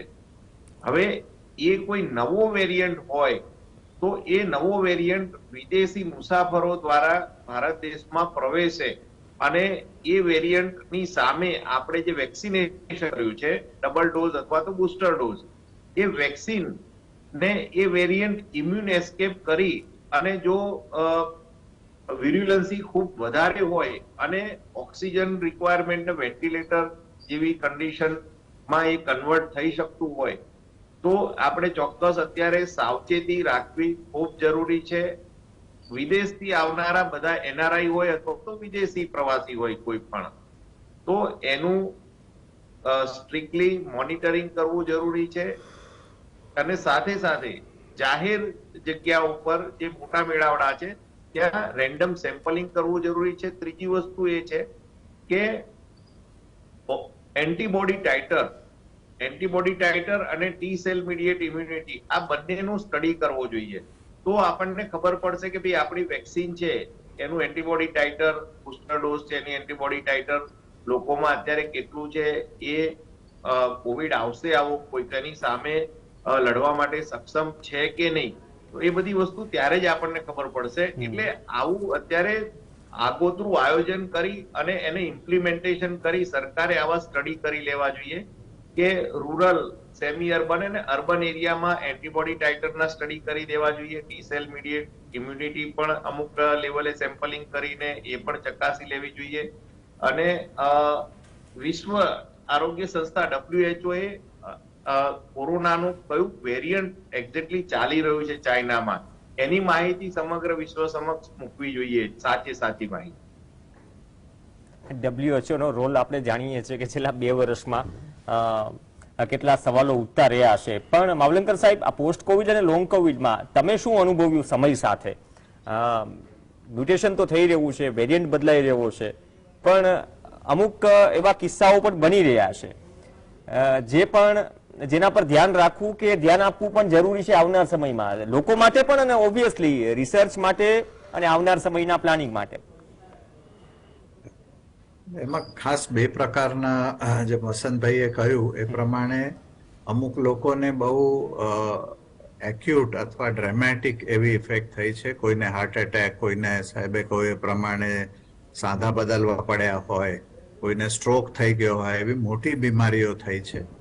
અમુક એવો વર્ગ છે કે જેને બહુ જ થાક લાગવો, ડિપ્રેસ લાગવું, મેન્ટલ ફોગ, એવી બધી બીમારીઓ રહી છે. એટલે એકદમ વધારે નથી, પણ સામાન્ય બેચેનીથી માંડીને ડિપ્રેશન અથવા મગજમાં સૂઝવું નહીં, વિચાર કરવા મુશ્કેલી પડવી, એવી બધી માઇલ્ડ બીમારીઓ ઘણા લાંબા સમયથી થઈ રહી છે. એ સાથે પરદેશના આંકડા, એટલા માટે મેં આંકડાનું કહ્યું, પરદેશમાં તમે જુઓ તો બ્રિટનમાં ઘણા વખતથી ઓવરઓલ મોર્ટેલિટી કોવિડ ગયા પછી બી 16% જેટલી નોર્મલ જે હોવી જોઈએ એના કરતા 16-17% સુધી, અને અમુક દેશોમાં તો 20% સુધી નોર્મલ કરતા વધારે મોર્ટેલિટી દેખાઈ રહી છે પોસ્ટ કોવિડ. એટલે એવું આપણે ત્યાં થઈ રહ્યું છે કે નહીં આપણને ખબર નથી, કારણ કે આપણા આવું આંકડાઓ કંઈ વિશ્લેષણ કરતા નથી, કરતા હોઈએ તો બહાર પાડતા નથી, જાહેરમાં એનો એનાલિસિસ કે ચર્ચા થતી નથી.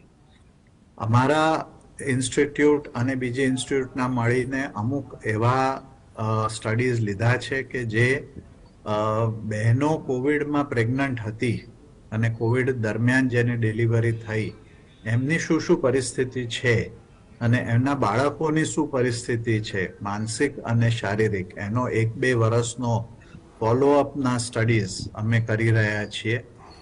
નેશનલ ઇન્સ્ટિટ્યૂટ ઓફ ન્યુટ્રિશનનો એક સાથેનો પ્રોજેક્ટ છે. એટલે આવા લોંગ ટર્મ સ્ટડીઝ આપણે ત્યાં. બીજું એ પણ છે, તમે ગુજરાત ગવર્મેન્ટનું બજેટ જુઓ તો રિસર્ચનું બજેટ નહીવત. આપણે department medical education and research એવું નામ છે એ વિભાગનું, પણ એમાં રિસર્ચ, મેડિકલ એજ્યુકેશન પાસે 99.9% ખર્ચો થાય છે, જેમાં મેડિકલ કોલેજો ખોલવી, મેડિકલ સ્ટુડન્ટ્સને સબસિડીથી ભણાવવા, એ બધું જે જરૂરી છે. પણ મેડિકલ રિસર્ચ પાછળ નહીવત ખર્ચો થાય છે. એમાં આખા દેશમાં રાજ્ય સરકારો એવું માને છે કે એ મેડિકલ રિસર્ચ એ નેશનલ વિષય છે, એટલે ICMR, department of science and technology, એ બધાએ કરવું. આરોગ્ય ખાતામાં વચ્ચે એક સચિવે એવો પ્રપોઝલ મૂક્યું હતું કે આરોગ્યના ટોટલ બજેટના 2% ફક્ત રિસર્ચ અને ઇવેલ્યુએશનમાં વાપરવા. એ પાસ ન થઈ શક્યું હતું, પણ એવા રીતનું કંઈક વિચારવું જોઈએ કે આપણો ગુજરાત એ બ્રિટન, જર્મની, ફ્રાન્સ એટલી જે પોપ્યુલેશન છે એવા ટાઈપનો દેશ છે અને બહુ પ્રગત પ્રદેશ છે. એટલે એમાં આપણે જો રિસર્ચ ઉપર ન ખર્ચીએ તો આગળ આપણું ભવિષ્ય, આપણે દરેક વખતે બહારથી રિસર્ચ માટેનું જ્ઞાન લાવવું પડે, આપણે વિશ્વગુરુ ન બની શકીએ. એટલે એને માટે આપણે 1 ટ્રિલિયનની ઇકોનોમી બનાવી છે, ભારતની 5 ટ્રિલિયન, ગુજરાતની 1 ટ્રિલિયન, તો એ રિસર્ચ વગર ન થઈ શકે. એટલે હવે ફક્ત સ્ટેટ ગવર્મેન્ટ નહીં, ડિસ્ટ્રિક્ટ ગવર્મેન્ટે પણ રિસર્ચ કરવો જોઈએ.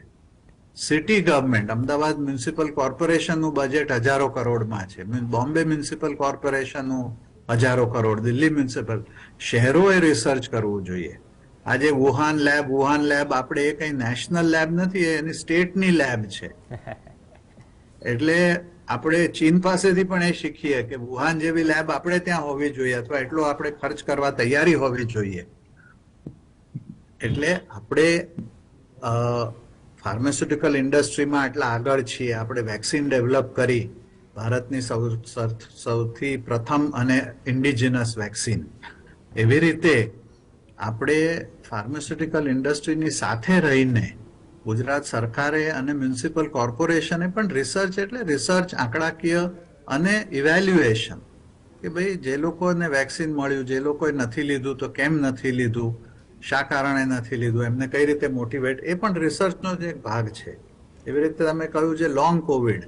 હવે ઘણા લોકોને એવું થયું હશે કે ઘણા બધા ડાયાબિટીસ વધી ગયો, બીજું ત્રીજું વધી ગયો, તો એનો ઇકોનોમિક ઇમ્પેક્ટ કેટલો થયો એ પણ રિસર્ચ કરવા જેવું છે. કારણ કે હમણાં આપણું જે તંત્ર છે, મોટા ભાગના ખર્ચા આપણે લોકોની ફેમિલી કરે છે. કોઈની કિડની ફેલ થઈ ગઈ આમાં, તો એને કેટલી મુશ્કેલી પડી. એટલે એવા પણ રિસર્ચ આપણે ચાલુ રાખવા જોઈએ, તો આપણને ખ્યાલ આવે કે આનો ટોટલ ઇમ્પેક્ટ કોવિડનો કેટલો થયો છે. રાકેશભાઈ, આજે ઇમ્પેક્ટની વાત કરી, ઇમ્પેક્ટ કેટલો થયો છે, સુવિધાઓને બધી જ વાત સાચી, સુધરી, પેલા કરતા વધારે તૈયાર છે, પણ ભવિષ્ય માટે જે તૈયારી કરવાની છે પબ્લિક હેલ્થથી લઈને, માવલંકર સાહેબ વારંવાર આ મુદ્દો કહેતા આવે છે કે જે જરૂરી છે આવનાર સમય માટે, મેડિકલ સેક્ટર માટે, પબ્લિક હેલ્થ માટે, માનો છો કે આ એ સમય છે અને આ સમયની માંગ છે કે આવનાર 20, 25 કે 50 વર્ષ માટે આપણી રિક્વાયરમેન્ટ છે, જેના ઉપર કદાચ પ્રાયોરિટી આપીને ફોકસ કરવું પડશે. ખાસ તો જે લોંગ કોવિડ અને પોસ્ટ કોવિડ, તેના તો સમય સાથે ધીમે ધીમે તમને આંકડા વિશ્લેષણ ને બધું આવશે, અથવા તો કેસીસ આવે, તો એ પણ એ છે કે બર્ડન વધ્યું અથવા તો ચેલેન્જીસ વધી, એ પણ એક હકીકત માનીએ. એટલે 100% વાત સાચી છે સાહેબની, પરંતુ હું એ પણ કહીશ કે જ્યાં સુધી તમારી પાસે બેઝલાઇન ડેટા નથી, કે કોવિડ 2 વર્ષથી આવ્યો અને કોવિડની મલ્ટીફેક્ટોરિયલ ઇફેક્ટ છે. એવું નથી કે કોવિડ થયો છે એને જ આના ફાઇનાન્શિયલ ઇમ્પેક્ટ થયા છે કે નથી થયા. લોકડાઉનથી માંડી અને એની જોબનો સ્ટ્રેસ, બાળકોનો ભણવાનો સ્ટ્રેસ, પ્રેગ્નન્ટ લેડીને પોતાને સેવ કરવાનો સ્ટ્રેસ, કે આને વેક્સિનેશન ઇનિશિયલ ફેઝમાં એવું હતું કે નહીં આપી શકાય વેક્સિનેશન, એટલે વેક્સિનેશન નહીં કરી અને પોતાને કોવિડથી બચાવવાનો સ્ટ્રેસ, એટલે એમ કહીને, અને પ્લસ ફેમિલીની અંદર ઘણો વ્યક્તિ છે જે સિનિયર સિટીઝન હોય, કોમોર્બિડિટી તો અત્યારે બહુ કોમન છે, વ્હાઇટ કોલર ડિઝીઝ ઓલમોસ્ટ બધાને હશે, હાઇપરટેન્શન કે ડાયાબિટીસ, એટલા બધા લોકો છે આપણી પાસે. એટલે કે બેઝલાઇન આપણી પાસે જ્યાં સુધી ડેટા નથી, અને એમ એ કોવિડ પહેલાની જો પરિસ્થિતિ આપણને ખબર નથી કે આ એજ ગ્રુપમાં કેટલા લોકોને એટેક આવતા હતા, અથવા આ એજ ગ્રુપની અંદર આટલા લોકો ડાયાબિટીસ હતા, એમાંથી આટલા લોકોને આ એટેક આવ્યા, કે આટલા લોકોના હિપ રિપ્લેસમેન્ટ થયા. અત્યારે આપણે એક કમ્પેરેટિવ સ્ટડી કરી શકીએ એવી પરિસ્થિતિમાં તો છીએ જ નહીં. આપણે એક પ્રિઝમ્પશન કરીએ છીએ કે હવે કશું બી છે તો એ કોવિડના હિસાબે છે. આઈધર એને વેક્સિન રિલેટેડ ગણી લેવું, કે એને કોવિડ રિલેટેડ ગણી લેવું, કે પછી એના બીજા સ્ટ્રેસ રિલેટેડ સાયકોલોજીકલ ઇમ્પેક્ટ ગણી લેવી. એટલે એક હું તો સર્જન છું, ઘણી બધી વખત આ વસ્તુ મેં એક્સપિરિયન્સ કરેલી છે કે કોઈ બાળક ઓપરેશન કર્યું હોય તો એના પછી એની મધર 6 મહિને આવે તો ઘણીવાર કહેતી હોય છે કે સાહેબ ઓપરેશન પહેલા બાળક સરસ રમતું હતું, ઓપરેશન પછી હવે જરા ઢીલું થઈ ગયું છે. એટલે આ એક કોમન મેન્ટાલિટી છે કે દરેક વસ્તુ જે આપણામાં ચેન્જીસ આવતા હોય છે, એ ચેન્જીસને આપણે આગળની ઇવેન્ટ સાથે જોડીએ છીએ, પરંતુ સાયન્ટિફિક બેઝ પર કેટલી આગળ છે ત્યારે જ આપણને સાચી માહિતી મળશે, જ્યારે આપણી પાસે બેઝલાઇન ડેટા હશે અથવા કમ્પેરેટિવ ડેટા હશે. પણ ડેફિનેટલી અત્યારે આ દરેક સેક્ટરમાં, જેમ ડોક્ટર વસંતભાઈએ બી કહ્યું કે હિપ રિપ્લેસમેન્ટના કેસીસ વધી ગયા છે, અને આની અંદર થ્રોમ્બોએમ્બોલિક ફિનોમિના એવરીબડી નોઝ કે એના પેથોફિઝિયોલોજીમાં આવે છે. બાળકોમાં પણ ઇમિડિયેટલી એમ કે 1.5 મહિનાની અંદર એમને સિન્ડ્રોમ ડેવલપ થતા હતા.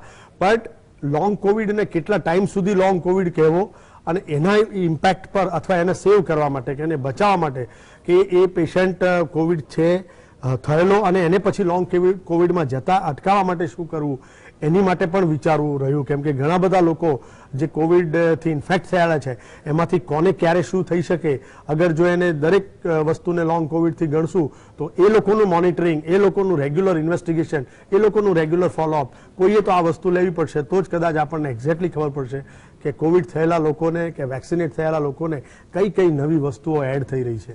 ઓકે વસંતભાઈ, રાકેશભાઈ કહ્યું કે કમ્પેરેટિવલી કોવિડ પહેલાની સ્થિતિ કે બેઝલાઇન કે આંકડાઓ કે રિસર્ચ આપણી પાસે અવેલેબલ નથી, અને પછી જે થયું એડ ઓન થયું, હવે જે આવશે એના માટેની તૈયારીની વાત છે. માવલંકર સાહેબ જેવા જે પણ તજજ્ઞો છે જે ટાસ્ક ફોર્સમાં હતા, ઘણા બધા સૂચનો કર્યા, સરકારે માન્યા પણ ખરા, કેમ કે પરિસ્થિતિ એવી હતી ત્યારે એક સૂચન એવું પણ હતું કે લોંગ ટાઈમ માટે વિચારવું પડશે. તો ફરીથી એ જ વાત ઉપર આવું છું કે લોંગ ટાઈમ માટે વિચારવા તો ઠીક, પણ એના પર કામગીરી શું શરૂ ન કરી દેવી જોઈએ? એ ચાહે રિસર્ચમાં ઇન્વેસ્ટ કરવાની વાત હોય અથવા તો એ ટીમની વાત હોય કે ડે ટુ ડે અપડેટ થાય, મતલબ 15 દિવસે, મહિને, 6 મહિને એ પરિસ્થિતિ એવું થઈ રહ્યું છે. આ ઘણી વખત શું છે, ક્યારેક આવો ચમકારો આવે ને ત્યારે સ્ક્રીન ઉપર લાગે કે કંઈક થઈ રહ્યું છે, બાકી 6 મહિના સુધી ઠંડા બોક્સમાં અમુક મુદ્દાઓ મુકાઈ જાય છે.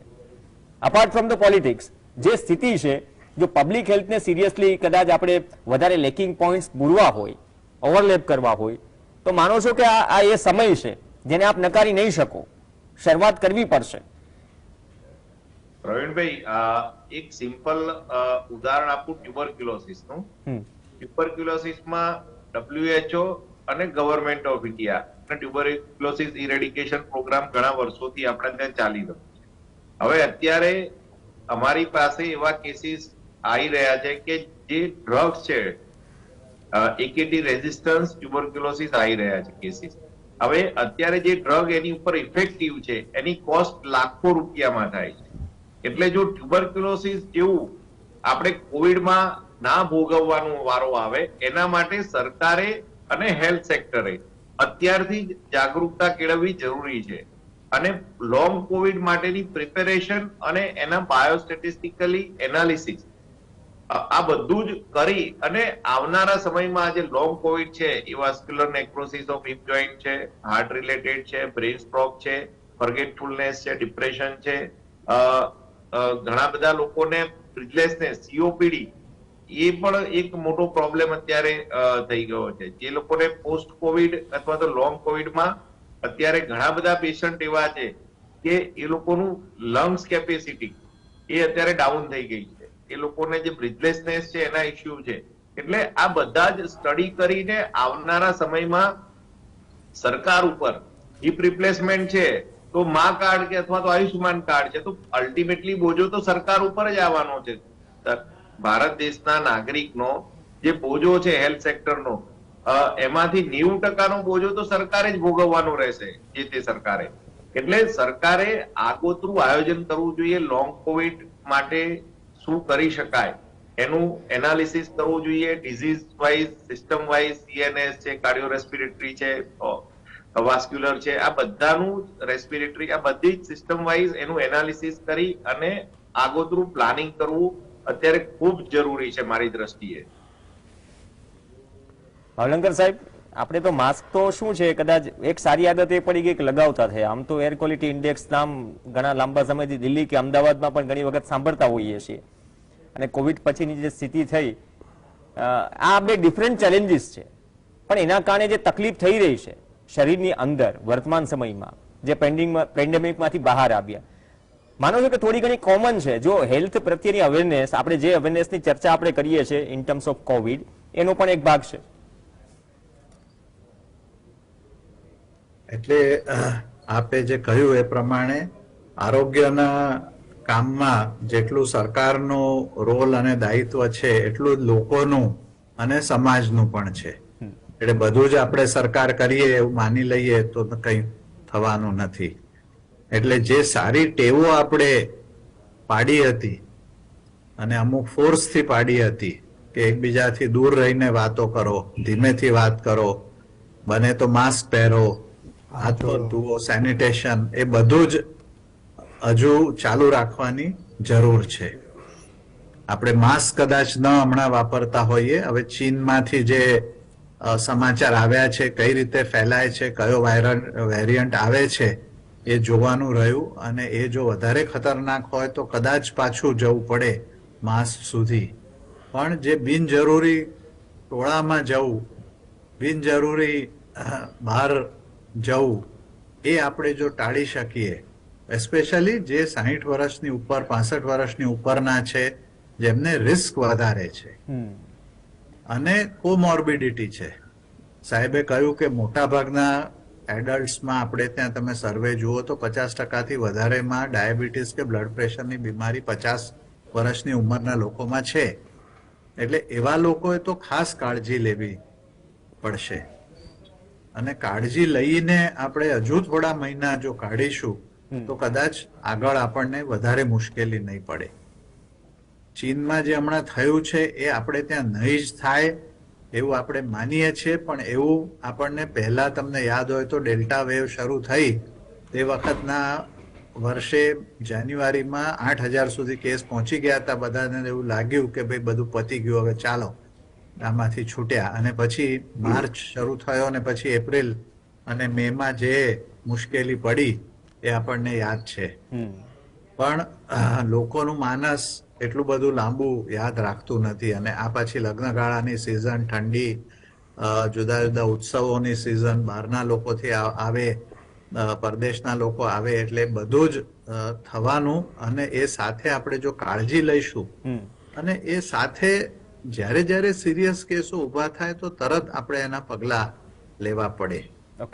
બીજું એક એ પણ યાદ રાખવા જેવું છે કે જે હમણાં સરકાર પાસે આંકડા આવી રહ્યા છે એમાં એક મુખ્ય આંકડો મિસિંગ છે, જે ઘરે આપણે ટેસ્ટ જે લોકો કરે છે, બજારમાં 250 રૂપિયાની કીટ મળે છે, એનાથી લોકો ટેસ્ટ કરીને પોઝિટિવ હોય તો ઘરે બેસે છે.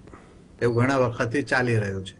હવે એ ટેસ્ટ કીટ કેટલી વેચાઈ અને એમાં કેટલી લગભગ પોઝિટિવિટી આવતી હશે એનો પણ અંદાજ કાઢીએ તો આપણને ખબર પડે. આપણે ખાલી હમણાં જે ટેસ્ટિંગ લેબોરેટરીના આંકડા લઈએ છીએ, એટલે એવી રીતે પણ આપણે ઇનડાયરેક્ટ અંદાજ કાઢવાનો રહે કે બીજા કેસો આવા કેટલા થઈ રહ્યા હશે.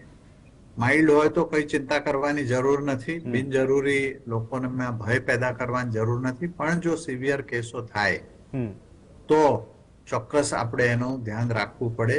જેમ ચાઇનામાં થયું છે એવું, જેમ ઓમિક્રોન આપણે બહુ ચાંપતી નજરે સાઉથ આફ્રિકામાં ડે ટુ ડે બધા મીડિયા દ્વારા, આપના દ્વારા એની પર ઘણા ડિસ્કશન થયા. નવેમ્બરમાં આપને યાદ હોય તો ઓમિક્રોનના કેસો સાઉથ આફ્રિકામાં શરૂ થયા અને ત્યાંથી થોડા અઠવાડિયામાં જ આખા દુનિયામાં ફેલાઈ ગયા. એટલે એવું આનું પુનરાવર્તન થવાની શક્યતા તો જરૂર રહી છે. એટલે એપિડેમિયોલોજીસ્ટ તરીકે, પબ્લિક હેલ્થના વ્યક્તિ તરીકે, નિષ્ણાત તરીકે ચોક્કસ આપણે એની પર ચાંપતી નજર રાખવાની રહે. સાચી વાત કીધી સાહેબ કે ચાંપતી નજર અને સાથે સાથે સાવચેતી. જે ચીનમાં થયું, ભૂતકાળનું દક્ષિણ આફ્રિકાનું ઉદાહરણ આપ્યું, પણ એવું જ અહીંયા થશે એની કોઈ ગેરંટી નથી, નહીં થાય એની પણ કોઈ ગેરંટી નથી. આપણે સલામતી ઘણું બધું શીખ્યા કોવિડમાંથી, ઘણું બધું ગુમાવ્યું, ઘણું બધું ભૂલી પણ ગયા છીએ. એ કદાચ થોડું યાદ કરવાની જરૂર છે, કેમ કે સૌની સુરક્ષા આપણા હાથમાં હશે ને જે ડિસિપ્લિન આપણે ફોલો કર્યું, એવું નહીં કે બધું જ ઘરમાં લોક થઈ જવું, પણ ડર્યા વગર સલામતીનો મેસેજ એક કલાકમાં ગયો, સાથે સાથે ઘણી બધી ચર્ચા પણ થઈ અને ચર્ચામાંથી અનુસરણ પણ થાય તો કદાચ આવનાર આપત્તિ છે તેના માટે લડવાનું મનોબળ પણ મળે ને પ્રેક્ટિકલી જમીની સ્તર પર દેખાય પણ ખરા. ધન્યવાદ. ત્રણેય ખાસ મહેમાન ચર્ચામાં જોડાયા, વસંતભાઈ, ડોક્ટર દિલીપભાઈ માવલંકર અને ડોક્ટર જોશી સાહેબ, આપનો પણ ધન્યવાદ. આ સાથે ચર્ચામાં હાલ બસ આટલું જ. નમસ્કાર.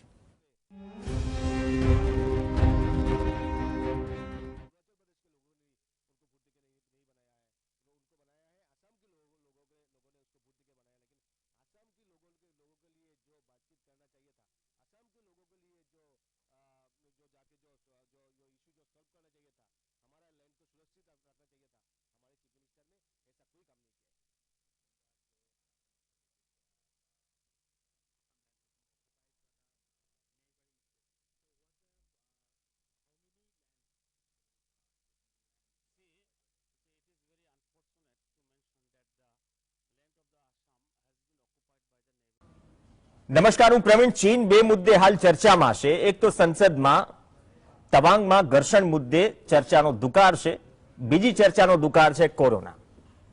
એક પછી એક વેરિયન્ટ આવતા રહ્યા. જે એક્સપર્ટ્સ છે અને જે રિપોર્ટ્સ દુનિયાભરમાંથી આવે છે, અથવા તો જે હિન્ટ મળે છે, અથવા નવા વેરિયન્ટના કારણે જે પડકારો વધે છે, તેને લઈને સાવચેત પણ આ મંચ પરથી અમે કરતા ગયા. પણ લાંબો સમય થયો ઓવરઓલ મીડિયામાં કોરોના શબ્દ થોડો ગાયબ છે, ચર્ચા ગાયબ છે.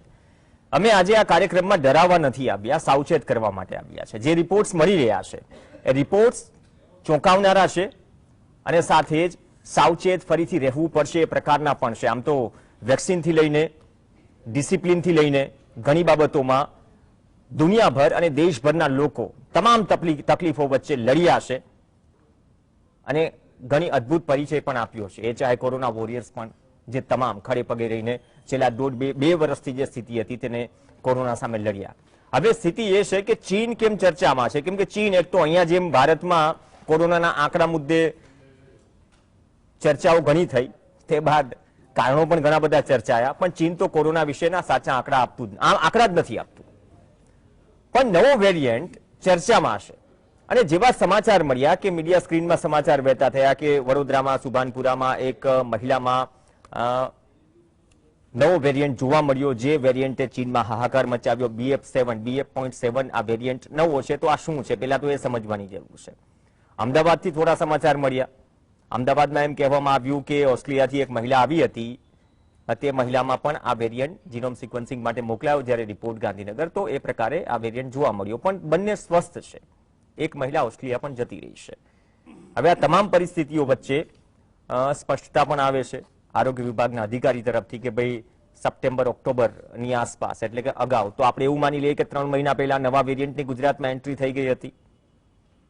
બીજું એ કે આ વેરિયન્ટને લઈને જે આપણી ઇમ્યુનિટી છે તેને લઈને કદાચ ગભરાવાની જરૂર નથી. બુસ્ટર ડોઝની સંખ્યા, જે આંકડો 27% લોકોએ બુસ્ટર ડોઝ લીધો છે એવું જ્યારે કેન્દ્રમાંથી કહેવામાં આવે, આજે બેઠક પણ મળી અને તમામ રાજ્યોને જીનોમ સિક્વન્સિંગ માટે આદેશ પણ કરાયો કે શંકાસ્પદ લાગે તો એ કેસીસ માટે રિફર કરવામાં આવે. તો આ તમામ પરિસ્થિતિઓ મુદ્દે ચર્ચામાં છે ને અઠવાડિયે બેઠકો થતી પણ રહેશે, પણ તમામ એક્શન મોડમાં છે. આ એક્શન મોડ વચ્ચે આપણે થોડું ચિંતા કરતા સાવચેત કઈ રીતે રહેવું, અને ચીન આંકડા નથી આપી રહ્યું, પરંતુ છેલ્લા સપ્તાહના આંકડા એ ડિટેલ્સ પણ પીસીઆર ટીમ ચલાવે. જાપાન હોય, દક્ષિણ કોરિયા હોય, ફ્રાન્સ હોય, બ્રાઝિલ હોય, અમેરિકા હોય, જર્મની હોય, હોંગકોંગ હોય કે તાઇવાન હોય, જે એક સપ્તાહમાં કેસીસ નોંધાયા અને તેની સામે મોતના આંકડા જે આવ્યા તે ચોંકાવનારા છે. જાપાનમાં 10.55 લાખ કેસીસ નોંધાયા, 1670 ના મોત થયા. દક્ષિણ કોરિયામાં પણ સ્થિતિ છે, ફ્રાન્સમાં પણ, આ તમામ વચ્ચે સ્થિતિ છે. હવે અઠવાડિયાના આંકડા અને મોતના આંકડા એ દર્શાવે છે કે શું ભારતમાં, કેમ કે જે વિદેશથી પણ આવાગમન થઈ રહ્યું છે, યાત્રીઓ જઈ રહ્યા છે, આવી રહ્યા છે, મુશ્કેલીઓ ભૂતકાળમાં પણ વધી હતી, તો ટેસ્ટિંગ અને ટ્રેસિંગની પ્રક્રિયા ફરીથી શરૂ થઈ ચૂકી છે, પણ સાવચેત રહેવાની જરૂર છે. તો આજે ફરીથી ચર્ચા કરીશું સાવચેતી માટે શું ધ્યાન રાખવું અને નવો વેરિયન્ટ ખરેખર છે શું, કેમ ચીન સહિતના દેશોમાં તરખાર છે. એમ કહેવાય છે કે ચીનમાં અંતિમ સંસ્કાર માટે કતારો લાગી છે, બેડ ખૂટી પડ્યા છે, જે ચીન મતભેદ ઊભી કરે છે સરહદ પર. એ ચીન ઘણા લાંબા સમયથી ચર્ચામાં છે. લોકડાઉન કે નિયમો હળવા કરવામાં ચીનની જે જનતા છે સરકાર સામે પણ આવી, જિનપિંગ સરકાર સામે, એ પણ સમાચારો જોયા.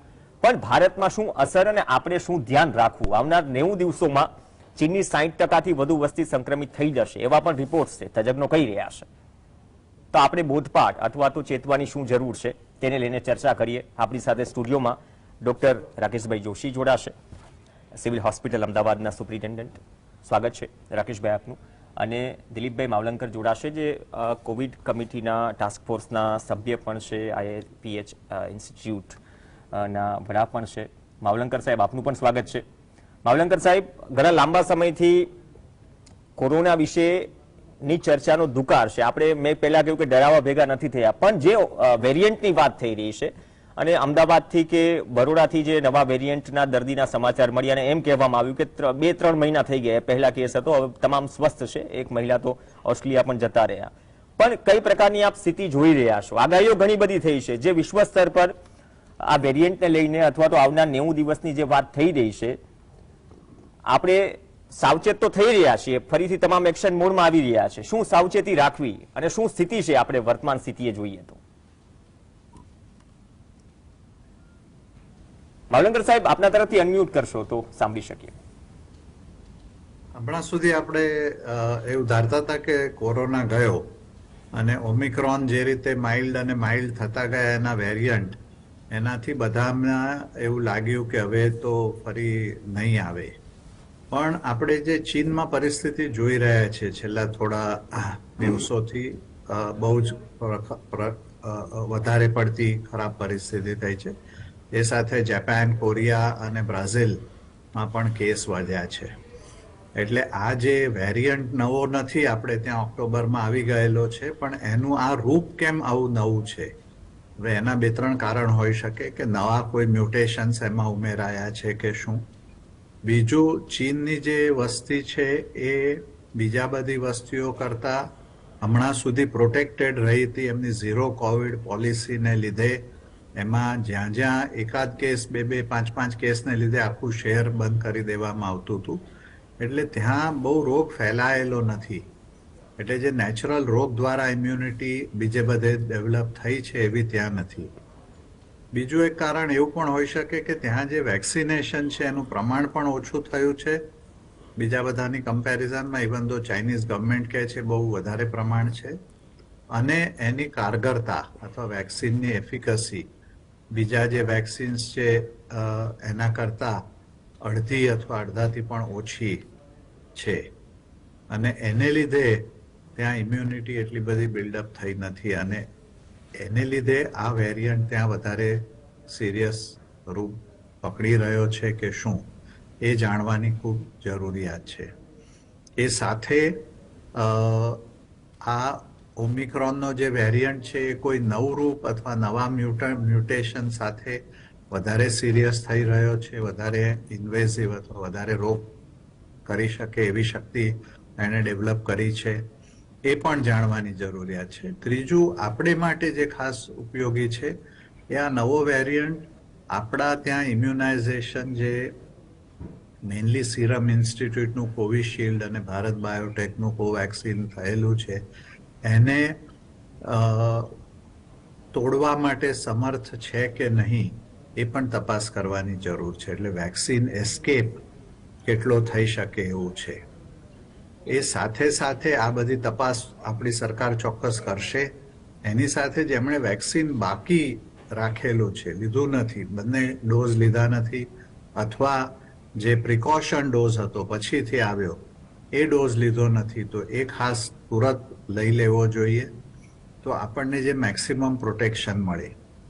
એ સાથે આપણે જે ભૂલવા માંડ્યા હતા, સોશિયલ ડિસ્ટન્સિંગ, માસ્ક, સેનિટેશન, એ બધાનું પુનરાવર્તન ફરી કરવાની કદાચ જરૂર પડે. ખાસ કરીને ઘરડા લોકો અને કોમોર્બિડિટી વાળા લોકો એ ભીડમાં ન જવું જ પડે તો માસ્ક પહેરીને જવું, પાછા આવ્યા પછી હાથ ધોવા વગેરે જે પહેલા આપણે ઘણી વખત જેમ કહીએ જૂની રેકોર્ડ વગાડીએ ફરી વખત, એવું ફરી કરવાની કદાચ જરૂરિયાત પડે. એ સાથે બહારથી જે આવનારા લોકો છે એમનું પણ એટલું જ સર્વેલન્સ થાય, અને નવા કોઈ વેરિયન્ટ આવી રહ્યા છે કે નહીં એનું પણ ધ્યાન રાખવાની જરૂરિયાત પડે. છેલ્લે એ કહી દઉં કે હમણાં સુધી ભારત સરકારે કોઈ વાર હોસ્પિટલાઇઝેશનના આંકડા બહુ જાહેર નથી કર્યા. કેટલા કેસ થયા, કેટલા ટેસ્ટ થયા, કેટલા મૃત્યુ થયા, પણ વચ્ચેની કડી છે કે કેટલા હોસ્પિટલાઇઝ થયા. કારણ કે કેસ ઘણા થયા, પણ જો હોસ્પિટલાઇઝ ન થયા, જેમ છેલ્લા ઓમિક્રોનની વેવમાં આપણે જોવા મળ્યું, કેસ બહુ થયા પણ હોસ્પિટલ ખાલી રહ્યા. એવી પરિસ્થિતિ હોય તો કંઈ ચિંતાનું બહુ કારણ નથી, પણ કેસ વધતા જાય ને એની સાથે હોસ્પિટલાઇઝેશન પણ વધતું જાય, પબ્લિક, પ્રાઇવેટ. ઓક્સિજન હવે લગભગ મોટાભાગના લોકોના ઘરે આ ઓક્સિજન માપવાના મશીન એમની સોસાયટીમાં હશે, પલ્સ ઓક્સિમીટર, તો શરદી ખાંસી થાય તો ઓક્સિજન માપી લઈએ તો ખ્યાલ આવે કે ભાઈ આ વધારે પડતું લંગમાં ઇન્ફેક્શન થયું છે કે નહીં. એટલે એના પરથી પણ ટેસ્ટ કર્યા વગર પણ આપણને ખ્યાલ આવે કે આ સિરિયસ ન્યુમોનિયા તરફ જઈ રહ્યું છે કે નહીં. એટલે આવી કાળજી જો આપણે રાખીશું તો ચોક્કસ આની સામે આપણે લડત આપી શકીશું. ઓકે રાકેશભાઈ, આપણે ઘણું બધું શીખ્યા કોવિડથી, સોશિયલ ડિસ્ટન્સ, માસ્ક, સેનિટાઇઝેશન ને બધું જ, પણ એ એક સ્થિતિ છે ઘણી વખત શું આંકડા ઉપર હવે કોઈ ગંભીરતાથી વિચારતું નથી, પણ જેવું આ ફ્રન્ટલાઈન હેડલાઇન બની, શેર માર્કેટ પણ ક્રેશ કરી ગયું. હવે ત્યાંની અસર અહીંયા કેવી થશે જે તજજ્ઞો આગાહી કરી રહ્યા છે, પણ જે માવલંકર સાહેબે જે વાત કરીને કે ઇન બિટવીન ઓમિક્રોન, પછી ઓમિક્રોન આવ્યો તો એમ કહેવાયું કે ઓમિક્રોન તો આપણે ઇમ્યુનિટી આપી ગયો, અને બીજી વાત કે 27% લોકોએ બુસ્ટર ડોઝ લીધો છે, આજે જે ચર્ચા થઈ. તો આ પરિસ્થિતિમાં વચ્ચેની કડી કઈ રીતે જોડશે? ફરીથી શું આખું જે તંત્ર છે થોડું એક્શન મોડમાં આવશે ટેસ્ટિંગથી લઈને, કેમ કે બહારથી યાત્રીઓ પણ આવે છે, જેમ કે આ બંને યાત્રીઓની જ વાત કરીએ, બહારથી આવ્યા હતા. હવે એ નથી સમજાઈ રહ્યું કે 2-2.5 મહિના જેટલો સમય થયો જે વેરિયન્ટની વાત થઈ રહી છે, જ્યારે ચીનમાં હાહાકાર મચાવે છે ત્યારે આજે ચર્ચા થાય છે, અથવા તો ત્યારે ખબર પડે છે નહીં એ તો ભાઈ આઇસોલેટ હતા, હોસ્પિટલમાં દાખલ નથી થયા અને સ્વસ્થ થઈ ગયા છે, તો ચિંતાનું કારણ નથી. શું વાત અહીંથી જ પૂરી થઈ જાય છે કે અથવા તો એક્સરસાઇઝ આપણે કરવી પડશે સંભવિત ખતરાને ધ્યાનમાં રાખીને? ડરવાની જરૂર નથી, પણ તૈયારીઓના ભાગરૂપે.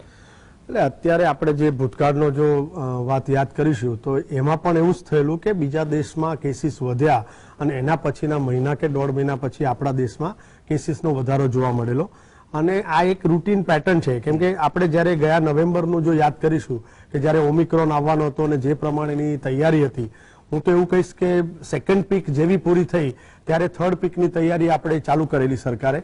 અને દરેકે દરેક લેવલની હોસ્પિટલ, એક સિવિલ હોસ્પિટલ થી માંડી અને પેરીફરીની એમ કે CHC PHC સુધી એ વસ્તુ એશ્યોર કરવામાં આવી હતી કે ઓક્સિજન કન્સન્ટ્રેટર, ઓક્સિજન પ્લાન્ટ બધે લાગી જાય, દરેક વ્યક્તિ ટ્રેન થઈ જાય, દરેકે દરેક દવાઓ અવેલેબલ થઈ જાય. આપણે તૈયારી બધી કરી દીધી. એના સાથે એગ્રેસિવ વેક્સિનેશન, એના આંકડા આપ જોઈ જ રહ્યા છો કે 220 કરોડથી આપણે વધારે આગળ નીકળી ગયા છે. ડેફિનેટલી પ્રિકોશન ડોઝના આંકડા 27% છે, પરંતુ ઇન બિટવીન આ જે ઓમિક્રોનનો જે વેવ આવ્યો, જેમ સાહેબે કહ્યું એ પ્રમાણે ખૂબ કેસીસ હતા, પરંતુ હોસ્પિટલાઇઝેશન બહુ જ ઓછું હતું. સિવિલની જ વાત કરીશ તો જ્યારે સેકન્ડ પીક હતી ત્યારે અંદાજિત 28 દિવસ સુધી નોન સ્ટોપ હોસ્પિટલનો એક બેડ ઓક્યુપાઈડ હતો. જે વસ્તુ ઓમિક્રોન એટલે કે જાન્યુઆરી કે ડિસેમ્બર જાન્યુઆરી મહિનામાં માત્ર 120 કેસ દાખલ હતા, હાઈએસ્ટ નંબરમાં જોવા જઈએ તો. એટલે કે ક્યારે હોસ્પિટલ તો ફૂલ થઈ જ નહોતી, પરંતુ 120 દર્દી દાખલ હતા એ અમારો આંકડા પ્રમાણે હાઈએસ્ટ નંબર હતો. એટલે કે લોકો મેજોરિટી હોમ આઇસોલેશન ઓર માઇલ્ડ સિમ્ટમ્સથી સરખા થઈ ગયેલા. એની સાથે સાથે વેક્સિનેશન અને આ બધું ભેગું થઈ અને જે પ્રમાણેની હર્ડ ઇમ્યુનિટી ડેવલપ થઈ, કદાચ એ જ કારણ હોઈ શકે જેથી કરીને આપણે બધા જ તહેવારો છેલ્લા 6 મહિનામાં જોઈએ તો કોઈ પણ જાતની ચિંતા કર્યા વગર દરેકે દરેક વ્યક્તિએ સેલિબ્રેટ કર્યા છે અને એના પછી પણ કોઈ સર્જ નથી આવ્યો. 2 મહિના પહેલા સામાન્ય કેસીસ કોવિડના વધેલા, સાથે સાથે H1N1 ના વધેલા, પરંતુ છેલ્લા 1 મહિનાથી એમ કહીશ કે સિવિલમાં એક પણ દર્દી દાખલ નથી. એટલે પોઝિટિવિટી નથી, પરંતુ જે સરકારનું જે એવું કહીએ ને કે જે ગાઈડલાઇન્સ છે કે ભાઈ તમે ટેસ્ટ કરો, ટ્રેસ કરો, ટ્રીટ કરો, વેક્સિનેશન પર ભાર દો અને આઇસોલેટ થાઓ, આટલી વસ્તુ જો કરીએ, આટલી દરેકે દરેક વ્યક્તિ, કેમ કે હવે છેલ્લા 2 વર્ષથી આપણે કોરોના ઘણું બધું આપણે શીખી લીધું છે. દરેકે દરેક કોમન માણસ કદાચ જાણતો હશે કે કેવી રીતે થાય છે, કેવી રીતે સ્પ્રેડ થાય છે, પોતાની જાતને કેવી રીતે બચાવવું, કોવિડ એપ્રોપ્રિએટ બિહેવિયર એટલે શું છે, સોશિયલ ડિસ્ટન્સિંગ કેવી રીતે રાખવું, આ દરેક વસ્તુ બધાને ખબર છે. જ્યારે આવા મેસેજ આવે છે કે બીજા દેશમાં કે આસપાસના દેશોમાં સિગ્નિફિકન્ટ લેવલ ઓફ કેસીસ વધી રહ્યા છે, સેમ વેરિયન્ટ કદાચ આપણા ઇન્ડિયામાં 2 મહિનાની અંદર 3 કે 4 પેશન્ટમાં આવ્યા, એ લોકોને એડમિશન થયા વગર એ લોકો પાછા સારા બી થઈ ગયા, દેટ મીન્સ કે આપણી ઇમ્યુનિટી લેવલ ઘણું સારું છે એવું કહી શકાય. પરંતુ જેમ સાહેબે કહ્યું એ બી એક વોર્નિંગ છે કે ફ્રીક્વન્ટ મ્યુટેશન થાય, કે વાયરસનો નેચર છે, એકમાંથી બીજામાં જશે, there is a possibility of mutation. આવું કંઈ થાય અને કઈ પરિસ્થિતિ બદલાય તો આપણે સાવચેત રહેવાની જરૂર છે. એકચ્યુઅલી પેનિક નથી થવાનું. આ સિચ્યુએશન અત્યારની એવી છે. છેલ્લા અઠવાડિયાના આંકડા જોઈએ તો દેશમાં કેસીસ સિગ્નિફિકન્ટ લેવલે ઘટે છે. ગુજરાતમાં એક્ટિવ કેસીસની સંખ્યા બહુ જ ઓછી છે, પણ આપણને જ્યારે ખબર પડે કે બહાર કેસીસ ખૂબ વધી રહ્યા છે, ડિસેમ્બર જાન્યુઆરી એવો મહિનો છે કે જેની અંદર ફોરેન લોકો, ઘણા લોકો ઇન્ડિયામાં આવતા હોય છે વિઝિટ માટે, એટલે એવું કહેવાય ને કે ત્યાંનું અહીંયા વેકેશન માટે આવતા હોય, તો આવી બધી પરિસ્થિતિમાં સાવચેત રહેવાનું છે, ધ્યાન રાખવાનું છે અને દરેક વ્યક્તિએ પોતે પણ સમજદારીથી કામ કરવાનું છે કે અગર સિમ્ટમ્સ ડેવલપ થાય છે, ફીવર છે, કફ છે કે પછી બોડી વીકનેસ છે, તો પોતે આઇસોલેટ થઈ જાય. હવે આપણે શીખવાડવાનું નથી આઇસોલેટ કેમ થવું, એને શું કરવું, પલ્સ ઓક્સિજનોમીટરથી કેવી રીતે માપવું, સેચ્યુરેશન કે બીજા કયા પ્રિકોશન્સ લેવા, દરેકને બધી જ ખબર છે. થર્ડ પીકમાં બી આપણને હતું કે કદાચ જ્યારે આવવાની હતી કે બાળકોમાં વધારે થશે, એના માટેની બધું ઇન્ફ્રાસ્ટ્રક્ચર રેડી છે. આજે પણ એ ઇન પ્લેસ છે, બધું જ રેડી છે. કેસીસ આવે કોઈ પણ પરિસ્થિતિમાં તો પહોંચી વળવા માટે આપણે તૈયાર છીએ, પરંતુ દરેક વ્યક્તિ જો જવાબદારીથી બિહેવ કરશે, સાવચેતી રાખશે, તો કદાચ આપણે એને સ્પ્રેડ નહીં થવા દઈએ, આપણે આવવા નહીં દઈએ, અને જો એવું થશે તો પછી એ કન્ટેન્ટ રહેશે. ઓકે, બહુ સાચી વાત કે સાવચેત રહેવાની જરૂર છે. આમ પણ કેન્દ્રે જે પોઝિટિવ રિપોર્ટ છે જીનોમ સિક્વન્સિંગ માટે મોકલવા આદેશ કર્યો છે તમામ રાજ્યોને, તો હવે એ પણ ચર્ચા છે કે વચ્ચેની કડી અથવા તો મ્યુટેશનની જે વાત થઈ, જે ચિંતા છે કે વાઘા બદલે વાયરસ, તો એના પણ સર્વાઈવલનો પ્રશ્ન છે. સામે વેક્સિનનું અપગ્રેડેશન, જે આપણી પાસે વેક્સિન આપણી પાસે અવેલેબલ છે, એ કેટલી કારગર છે, અથવા તો બુસ્ટર ડોઝ નથી લીધો, 27% લોકોએ લીધો છે, તેના પાછળના કારણો, અથવા તો આપણે શું લાઇટલી લઈ રહ્યા છીએ જે પરિસ્થિતિમાંથી પસાર થઈ રહ્યા છે. સાવચેત રહેવાની જરૂર છે. હજી ઘણા બધા કારણો છે, જો નવા વેરિયન્ટની ચર્ચા કરીએ તો, કેમ કે આ ચર્ચા એક સમય યાદ હશે કેટલી પીક પર હતી, કેટલી ગંભીરતાથી લીધો. ગંભીરતાથી લેવાનો મતલબ એમને હેપતાઈ જવું, પણ થોડું સાવચેત રહેવું. બ્રેક માટે રોકાઈશું. ડોક્ટર વસંતભાઈ પટેલ પણ આપણી સાથે જોડાશે. બ્રેક બાદ ચર્ચા આગળ. કોરોના રિટર્ન્સ ચર્ચા આગળ વધારીએ. ડોક્ટર વસંતભાઈ પટેલ પણ આપણી સાથે જોડાઈ ગયા છે. ડોક્ટર રાકેશભાઈ જોશી અને ડોક્ટર દિલીપભાઈ માવલંકર આપણી સાથે જોડાયેલા હતા. બ્રેક પહેલા ચર્ચા કરી. વસંતભાઈ, આપનું સ્વાગત છે. અમે ટ્રાફિક છે અને સામે થોડી કોરોનાનું અલાર્મ પણ છે. તમે સતત પત્રો પણ લખતા રહ્યા છો. જે રીતે કોરોનામાં વાયરસ વાઘા બદલતો ગયો, અથવા તો પ્રોટોકોલનું પાલન ન થયું, અથવા તો સજેશન આપતા રહ્યા છો. હવે આજ સવારથી 2 દિવસથી આપણે જે સમાચારો જોઈ રહ્યા છીએ, જે નવા વેરિયન્ટની વાત થઈ રહી છે, અમદાવાદ અને બરોડાના કેસની ચર્ચા થાય છે. એમ કહીએ કે 2.5 મહિના પહેલા હતું, હવે ઠીક છે, એમ કોઈ આઇસોલેટેડ થયા છે, આઇસોલેટ, ચિંતાની કોઈ જરૂર નથી. તો આ બદલાતી સ્થિતિ અને જે તજજ્ઞો કહી રહ્યા છે વિશ્વ સ્તર પર, બાકી બધા દેશોને લઈને, જાપાન, દક્ષિણ કોરિયા, છેલ્લા અઠવાડિયાના જે આંકડાઓ છે, કેટલું સાવચેત રહેવું જરૂરી આપણા માટે આ નવા વેરિયન્ટ સામે? પ્રવીણભાઈ, તમે યાદ કરાયું કે પત્ર લખતા રહ્યા છીએ અને આ બધું સતત ચાલુ છે. હજી ગઈકાલે બપોરે જ મેં આપણા આરોગ્ય મંત્રી શ્રી મનસુખભાઈ માંડવિયા સાહેબ ને ગુજરાતના આરોગ્ય મંત્રી શ્રી ઋષિકેશભાઈ સાહેબને ટ્વીટ કરેલું કે ચાઇનાની ગંભીર પરિસ્થિતિને અનુસંધાને ભારત સરકારે કોઈ તાકેદારીના પગલા લેવા જરૂરી છે અને સરકારે એક્શન લીધા અને ગાઈડલાઈન બહાર બી પાડી છે. અને એમાં મહત્વની વસ્તુ એ છે કે જીનોમિક સિક્વન્સ, કોઈ પણ પોઝિટિવ કેસનું કમ્પલસરી જીનોમિક સિક્વન્સિંગ કરવું, જેથી આપણને કઈ સ્ટ્રેન છે એ ખબર પડશે. એટલે પહેલાના પણ માવલંકર સાહેબ ને રાકેશભાઈએ પણ કહ્યું હશે કે ભાઈ સાવચેતી, અત્યારે સાવચેતી એ ખૂબ જરૂરી છે. આપણે ભારતની વાત કરીએ તો 90% થી વધુ પોપ્યુલેશનને ડબલ ડોઝ મળી ગયા છે અને 27% ને બુસ્ટર ડોઝ આપ્યો છે આપણે. એટલે આપણે એક એવી પરિસ્થિતિમાં છીએ મજબૂત કે આપણી ઇમ્યુનિટી ખૂબ વધારે છે એવું ચોક્કસ માનવાને કારણ છે. સાથે સાથે જે ડેલ્ટા વેરિયન્ટમાં આપણે ભારત દેશમાં જે ખૂબ જ મોટા પ્રમાણમાં લોકો સંક્રમિત થયા, એની પછી ઓમિક્રોનમાં પણ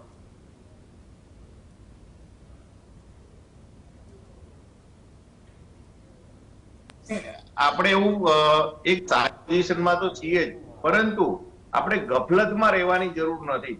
એના માટે 2 વસ્તુ કરવાની જરૂર છે કે જે વિદેશથી આવતા નાગરિકો, જે એરપોર્ટ ઉપર જ એમના ટેસ્ટ થવા જોઈએ અને કોઈ પોઝિટિવ આવે તેનું જીનોમિક સિક્વન્સ અને આઇસોલેશન, આ બધું જે ગાઈડલાઈન પ્રમાણે કરવું જરૂરી છે. સાથે સાથે જે રાજકીય, સામાજિક અને ધાર્મિક મેળાવડા અત્યારે ચાલી રહ્યા હોય ત્યાં રેન્ડમ ક્લસ્ટર સેમ્પલિંગ અને ટેસ્ટિંગ કરવું જરૂરી છે. તો આપણને એક અગાઉથી આપણી પાસે એક માહિતી આવી જશે કે ભાઈ આ ક્લસ્ટર છે, કે ભાઈ XY જગ્યાએ ધાર્મિક મેળાવડો છે, તો એમાંથી 500, 1000, 10,000 નું સેમ્પલિંગ કરી લીધું અને આપણને કોઈ પોઝિટિવ કેસ મળે છે એમાંથી, તો એનું સિક્વન્સિંગ કરી આપણે એક તકેદારીના પગલા રૂપે આપણે ચોક્કસથી કઈ કાર્યવાહી કરી શકીએ. ત્રીજી વસ્તુ, જે ચાઇનાની વાત કરીએ તો ચાઇનામાં જે અત્યારે ચાલી રહ્યું છે, જે ડેથ રેટ ખૂબ 5 થી 7 ગણો વધી ગયો છે, એટલે અને સાથે સાથે હોસ્પિટલાઇઝેશન ખૂબ ચાઇનામાં વધ્યું છે. એના 2 કારણ હોઈ શકે કે ચાઇનાની વેક્સિનની એફિકસી એક ડાઉટફુલ હતી અને બીજું ચાઇનાએ જે પહેલા ફેઝમાં ખૂબ સ્ટ્રિક્ટ લોકડાઉન કર્યું અને લોકોને હર્ડ ઇમ્યુનિટી ડેવલપ ના થયું હોય, આ એક કારણ હોઈ શકે. બીજું કારણ એ છે કે ચાઇના ક્યારેય એના દેશના રિપોર્ટ અથવા એના દેશની સાચી હકીકત વિશ્વ સમક્ષ મૂકતું નથી. જો અત્યારે જે પરિસ્થિતિ ચાઇનાની છે એમાં કોઈ ખરાબ વેરિયન્ટ આવ્યો હોય કે જેની મોર્ટાલિટી વધારે હોય, તો ચોક્કસ આપણા દેશ અને સમગ્ર વિશ્વ માટે એક ચિંતા માટેનું કારણ બની શકે. અને વેક્સિનની એફિકેસી આપણે જે લીધી છે અને જો નવું વેરિયન્ટ હોય તો આપણે આવનારા ટાઈમમાં વેક્સિનમાં પણ મોડિફિકેશન કરવાની જરૂર પડી શકે. એ પણ એક આપણે વિચારીને આગળ વધવું જોઈએ. સરકારે, ગુજરાત સરકાર અને ભારત સરકારે જે કોરોના દરમિયાન જે પણ પગલા લીધા છે, અત્યાર સુધી વેક્સિનેશનની વાત કરીએ અને ત્વરિત નિર્ણય લઈ જીનોમિક સિક્વન્સ વધારવાની વાત કરી છે, ખૂબ સરાહનીય. ચલો, જે નિર્ણય લેવાયો સરાહનીય છે, પણ માવલંકર સાહેબ, તમે જે કડીની વાત કરી હતી, રાકેશભાઈએ પણ કરી કે હોસ્પિટલાઇઝેશન નથી થતું. વસંતભાઈએ કહ્યું કે ડેટા ને બધી જ વસ્તુઓ છે ને, આપણી ત્યાં તકલીફ એ છે, થોડું હાર્ડ થઈ જશે, પણ આ કરવું સત્ય છે. આપણે અચાનક આવે ને સીધું જ આપણે સમાચારોમાં જો એક્શન મોડમાં કોરોના વોરિયર્સ તો કામ કરી જ રહ્યા છે, પણ હું સિસ્ટમની વાત કરી રહ્યો છું, સરકારની વાત કરી રહ્યો છું. જે ડેટા પાછળ પૈસા અથવા તો જેમ વેરિયન્ટ બદલતા ગયા અને એ વેરિયન્ટ સાથે સાથે રિસર્ચથી માંડીને એવો ડેટાબેઝ અથવા તો એવા તારણો, કેમ કે આ આવનાર સમયમાં પણ જરૂર પડશે. હવે આપણે એ સ્થિતિમાં છીએ, આપણે વેક્સિન રેકોર્ડ બ્રેક કર્યું છે, વિશ્વમાં ડંકો વગાડ્યો છે, બધી જ વાત સાચી, પણ પડદા પાછળ રિસર્ચથી માંડીને જીનોમ સિક્વન્સિંગની વાત કરી, દરેક પોઝિટિવ કેસ આવે તો આપણે મોકલવો જોઈએ, પણ આ પરિસ્થિતિમાં પ્રેક્ટિકલી આપણે ક્યાં છીએ અથવા તો શું કરવાની જરૂર છે, જે સજેશન ઘણા બધા તમારા સહિતના તજજ્ઞોએ કર્યા છે ભૂતકાળમાં, પણ શું એ પરિસ્થિતિ તરફ આપણે આગળ વધી રહ્યા છીએ? એટલે આપણે જોઈએ તો જે એપિડેમિયોલોજીકલ એનાલિસિસનું આખું તંત્ર છે, આપણે જીનોમ સિક્વન્સિંગ માટે તો આખું નેટવર્ક ઊભું કરી દીધું, જેને આખું નામ પણ છે, અને એમાં કરોડોના મશીનો, બહુ મોંઘા મશીનો, સારી કેપેસિટીના મશીનો લીધા. જીનોમ સિક્વન્સિંગ પણ આપણે કરી રહ્યા છીએ, એનો ડેટાબેઝ પણ ઓપન છે, એની પર કોઈ જોઈ શકે એવું છે. પણ જે એપિડેમિયોલોજીકલ ડેટા છે, મેં આપને પહેલા પણ કહ્યું કે આજે હોસ્પિટલમાં કેટલા દાખલ થયા રેસ્પિરેટરી ડિઝીઝના, હું તો કોવિડના બી નથી, કારણ કે ઘણી વાર ટેસ્ટ મોડા થાય, ન થયા હોય એમને એમ આવી જાય, પણ રેસ્પિરેટરી ડિઝીઝ જેને WHO ઘણા વખત પહેલા 2 શબ્દો આપ્યા હતા, ILI, ઇન્ફ્લુએન્ઝા લાઇક ઇલનેસ, એટલે ફ્લૂ જેવી સિમ્ટમ વાળા કેટલા કેસ આપની ઓપીડીમાં આવ્યા, હોસ્પિટલમાં બી નહીં ગયા, એનું પણ નોંધણી થવી જોઈએ. અને સારી જેને કે છે SARI, સિવિયર રેસ્પિરેટરી ઇલનેસ, કે જેને હોસ્પિટલાઇઝ કર્યા શ્વાસની તકલીફ સાથે, એવા કેટલા કેસ આખા ભારતમાં આવ્યા, એના આંકડા ભેગા કરવાનું હજુ આપણે તંત્ર વ્યવસ્થિત ગોઠવાયેલું નથી. એટલે એક બાજુ આપણે જીનોમની વાત કરીએ છીએ, ટેસ્ટિંગની વાત કરીએ છીએ, પણ જે આ સાદા સામાન્ય છે કે ભાઈ શ્વાસના કેટલા દર્દીઓ તમારે ત્યાં આવ્યા અને કેટલા દર્દીઓ હોસ્પિટલમાં એડમિટ કર્યા, એ એક જે બેરોમીટર કહી શકાય આપણા હેલ્થનું. એવી જ રીતે દરેક શહેરમાં કેટલા મૃત્યુ થયા બધા કારણથી. અમદાવાદમાં ધારો કે બધા કારણથી નોર્મલ સમયમાં 100 થી 150 મૃત્યુ થતા હશે, કોઈ પણ એપિડેમિક કશું ન હોય તો, આપણી 80 લાખની વસ્તીમાં. હવે એ રોજ જો 100 થી 150 ની વચ્ચે જ હોય તો કોઈ ચિંતા કરવાની, કોઈ બી એપિડેમિક હોય પણ એ જો ટોટલ મૃત્યુ એટલા જ રહે તો કોઈ ચિંતા કરવાની જરૂર નથી. પણ એ 150 ની ઉપર 200 પહોંચી જાય રોજના મૃત્યુ, તો આપણે ચિંતા કરવી પડે કે ભાઈ આ 50 વધારાના મૃત્યુ ગઈકાલે કેમ થયા. જેમ આપણે ઉનાળામાં આંકડા આપીએ છીએ કે ગઈકાલે કેટલું ટેમ્પરેચર હતું, એવી જ રીતે આપણે દરેક મ્યુનિસિપાલિટી આંકડા આપવા જોઈએ કે ગઈકાલે કેટલા મૃત્યુ થયા એમના શહેરમાં અથવા એમના તાલુકામાં કે એમના જિલ્લામાં. અને આ કંઈ બહુ મોટું કામ નથી, કારણ પ્રમાણે મૃત્યુનો આંકડો ના આપી શકે પણ ટોટલ તો આપી શકાય, તો એના પરથી ખબર પડે. અને યુરોપમાં ઘણા વર્ષોથી આવી સેવા છે, તમે જોઈ શકો, દરેક અઠવાડિયાના મૃત્યુ રોજના નથી આપતા પણ અઠવાડિયાના મૃત્યુ, અને છેલ્લા 5 વર્ષની કમ્પેરિઝન પણ આપે છે કે 5 વર્ષ જે એવરેજ મૃત્યુ દર હતો એનાથી વધ્યો છે કે નહીં. એટલે એવી રીતનું જે સ્ટેટિસ્ટિકલ આખું અને રિસર્ચનું છે એ કોઈ પ્રકારનું માળખું આપણે વ્યવસ્થિત રીતે નવું ડેવલપ કર્યું નથી. આટલો મોટો પેન્ડેમિક થઈ ગયો, આટલું બધું મોડેલિંગની વાત થઈ, બધા બહારના મોડેલો આપણે વાપર્યા, આપણે લેબોરેટરી અમુક ઇમ્પ્રૂવ કરી, પણ આ જે સ્ટેટિસ્ટિકલ અને એનાલિટિકલ કેપેબિલિટી કહેવાય, અને આપણી પાસે છે, IITs છે, IIM છે, DAICT છે, ડેટા સાયન્ટિસ્ટ છે, પણ આરોગ્ય તંત્રમાં એને આપણે હજુ સ્થાન આપ્યું નથી. હમણાં સુધી બધા ડોક્ટરો આરોગ્ય તંત્રમાં કામ કરે છે. હવે સ્ટેટિસ્ટિક્સનું જે કામ છે, આંકડા શાસ્ત્રી હોવા જોઈએ, જેને સ્ટેટિસ્ટિશિયન કહેવાય. ડેમોગ્રાફી, કેટલા મૃત્યુ થયા, જન્મ થયા, એના આંકડા માટે ડેમોગ્રાફર, એવા લોકો હોવા જોઈએ.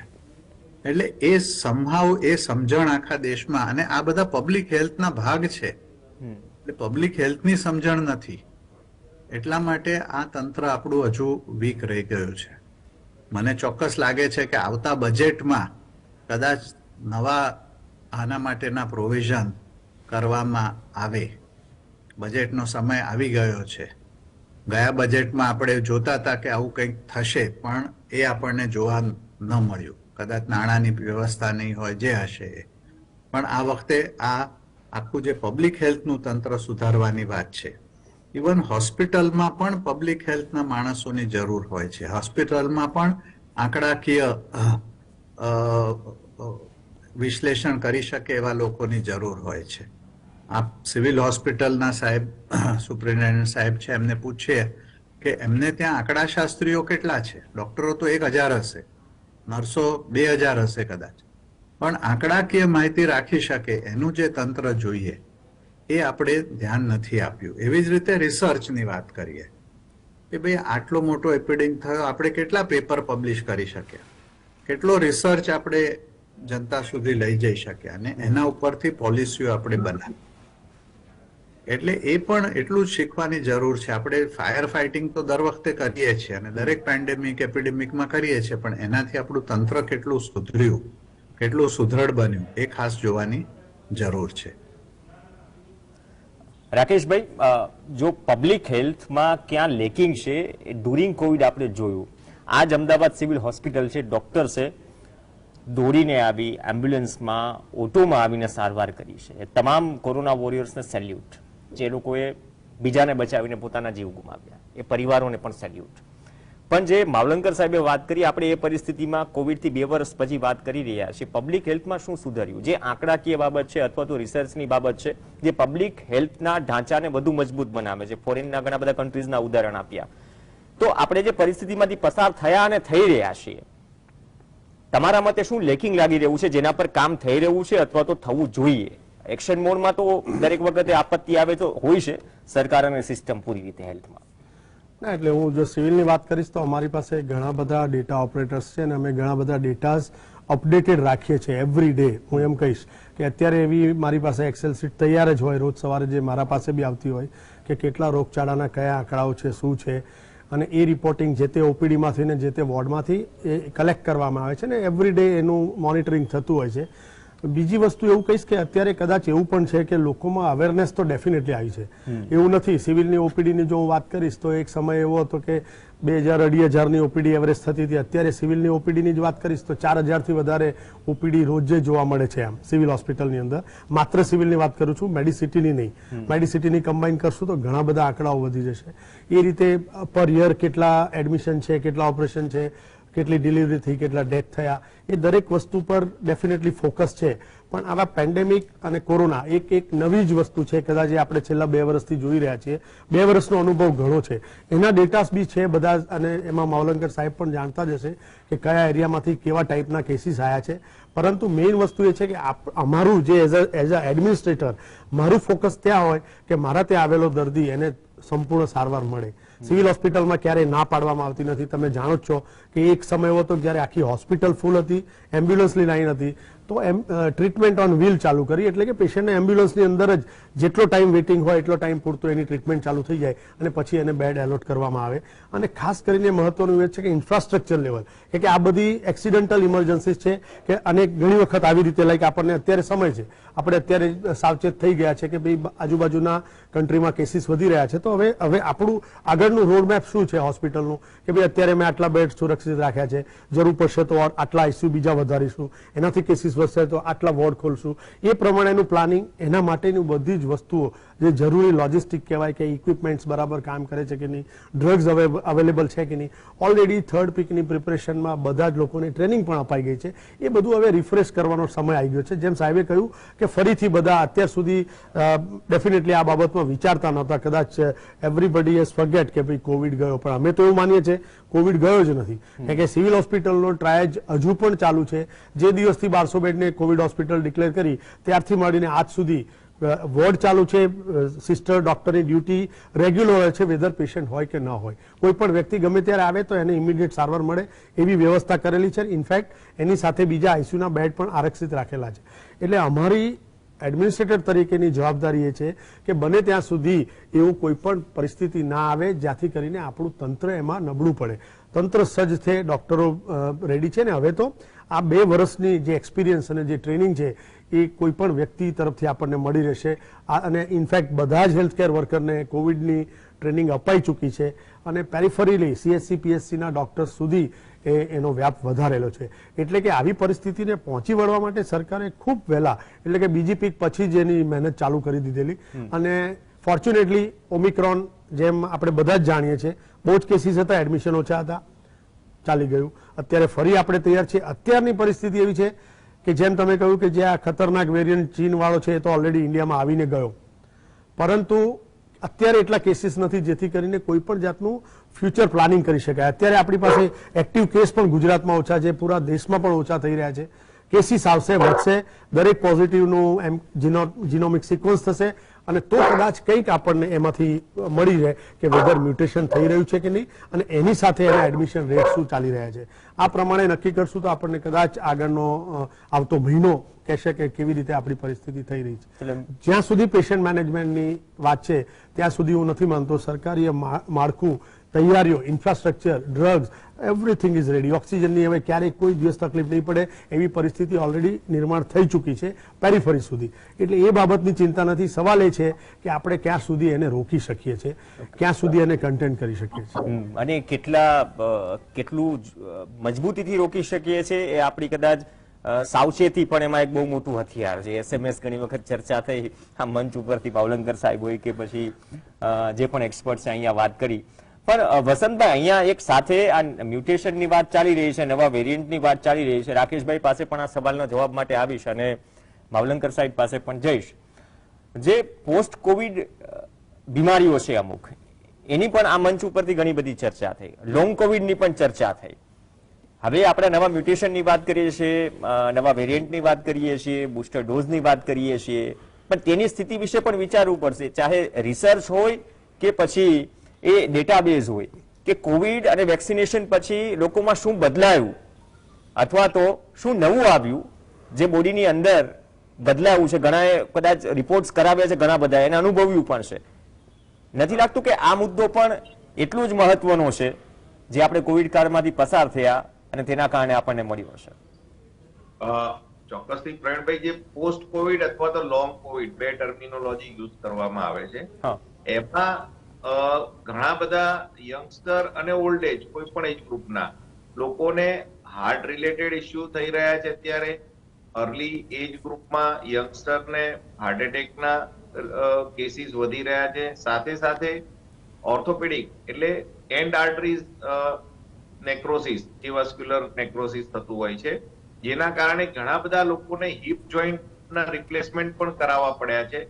ન્યુરોલોજીકલ બ્રેઇન સ્ટ્રોક આવવાના પણ કિસ્સા ઘણા બધા રિપોર્ટ થયા છે આ પોસ્ટ કોવિડ અથવા તો લોંગ કોવિડના કારણે. એ બધું આવનારો સમય, હજી આપણે 2.5 વર્ષ થયા છે. કોઈ પણ પેન્ડેમિકમાં વાયરસ કયા પ્રકારે બિહેવ કરશે એ ધીમે ધીમે જેમ જેમ આપણી પાસે સ્ટેટિસ્ટિકલી ડેટા આવશે, એનું એનાલિસિસ થશે, એમ જ ખબર પડશે કે આ વાયરસ આવનારા સમયમાં કેવી રીતે બિહેવ કરવાનો છે. એક જ વસ્તુ અત્યારે મહત્વની છે કે જે ચાઇનાનું ફરીને ત્યાં આવવું પડે છે, કારણ કે ચાઇનાની અત્યારે જે સિચ્યુએશન છે એ ખૂબ જ ગંભીર છે. હવે એ કોઈ નવો વેરિયન્ટ હોય તો એ નવો વેરિયન્ટ વિદેશી મુસાફરો દ્વારા ભારત દેશમાં પ્રવેશે અને એ વેરિયન્ટની સામે આપણે જે વેક્સિનેશન કર્યું છે, ડબલ ડોઝ અથવા તો બુસ્ટર ડોઝ, એ વેક્સિન ને એ વેરિયન્ટ ઇમ્યુન એસ્કેપ કરી અને જો વિર્યુલન્સી ખૂબ વધારે હોય અને ઓક્સિજન રિક્વાયરમેન્ટ વેન્ટિલેટર જેવી કન્ડિશનમાં એ કન્વર્ટ થઈ શકતું હોય તો આપણે ચોક્કસ અત્યારે સાવચેતી રાખવી ખૂબ જરૂરી છે. વિદેશથી આવનારા બધા NRI હોય અથવા તો વિદેશી પ્રવાસી હોય કોઈ પણ, તો એનું સ્ટ્રિક્ટલી મોનિટરિંગ કરવું જરૂરી છે. અને સાથે સાથે જાહેર જગ્યા ઉપર જે મોટા મેળાવડા છે ત્યાં રેન્ડમ સેમ્પલિંગ કરવું જરૂરી છે. ત્રીજી વસ્તુ એ છે કે એન્ટીબોડી ટાઇટર એન્ટીબોડી ટાઇટર અને ટી સેલ મીડિયેટ ઇમ્યુનિટી આ બંનેનું સ્ટડી કરવો જોઈએ. તો આપણને ખબર પડશે કે ભાઈ આપણી વેક્સિન છે એનું એન્ટીબોડી ટાઇટર, બુસ્ટર ડોઝ છે એની એન્ટીબોડી ટાઇટર લોકોમાં અત્યારે કેટલું છે, એ કોવિડ આવશે આવો કોઈ તેની સામે લડવા માટે સક્ષમ છે કે નહીં, તો એ બધી વસ્તુ ત્યારે જ આપણને ખબર પડશે. એટલે આવું અત્યારે આગોતરું આયોજન કરી અને એને ઇમ્પ્લિમેન્ટેશન કરી સરકારે આવા સ્ટડી કરી લેવા જોઈએ કે રૂરલ, સેમી અર્બન અને અર્બન એરિયામાં એન્ટીબોડી ટાઇટરના સ્ટડી કરી દેવા જોઈએ. ટી સેલ મીડિયેટ ઇમ્યુનિટી પણ અમુક લેવલે સેમ્પલિંગ કરીને એ પણ ચકાસી લેવી જોઈએ. અને વિશ્વ આરોગ્ય સંસ્થા WHO એ કોરોનાનું કયું વેરિયન્ટ એક્ઝેક્ટલી ચાલી રહ્યું છે ચાઇનામાં એની માહિતી સમગ્ર વિશ્વ સમક્ષ મૂકવી જોઈએ, સાચી માહિતી. WHO નો રોલ આપણે જાણીએ છીએ કે છેલ્લા 2 વર્ષમાં કેટલા સવાલો ઉઠતા રહ્યા છે, પણ માવલંકર સાહેબ, આ પોસ્ટ કોવિડ અને લોંગ કોવિડમાં તમે શું અનુભવ્યું સમય સાથે? મ્યુટેશન તો થઈ રહ્યું છે, વેરિયન્ટ બદલાઈ રહ્યો છે, પણ અમુક એવા કિસ્સાઓ પણ બની રહ્યા છે જેના પર ધ્યાન રાખવું કે ધ્યાન આપવું પણ જરૂરી છે આવનાર સમયમાં, લોકો માટે પણ અને ઓબ્વિયસલી રિસર્ચ માટે અને આવનાર સમયના પ્લાનિંગ માટે. એમાં ખાસ 2 પ્રકારના, જે વસંતભાઈએ કહ્યું એ પ્રમાણે, અમુક લોકોને બહુ એક્યુટ અથવા ડ્રેમેટિક એવી ઇફેક્ટ થઈ છે. કોઈને હાર્ટ એટેક, કોઈને સાહેબે કહ્યું એ પ્રમાણે સાંધા બદલવા પડ્યા હોય, કોઈને સ્ટ્રોક થઈ ગયો હોય, એવી મોટી બીમારીઓ થઈ છે.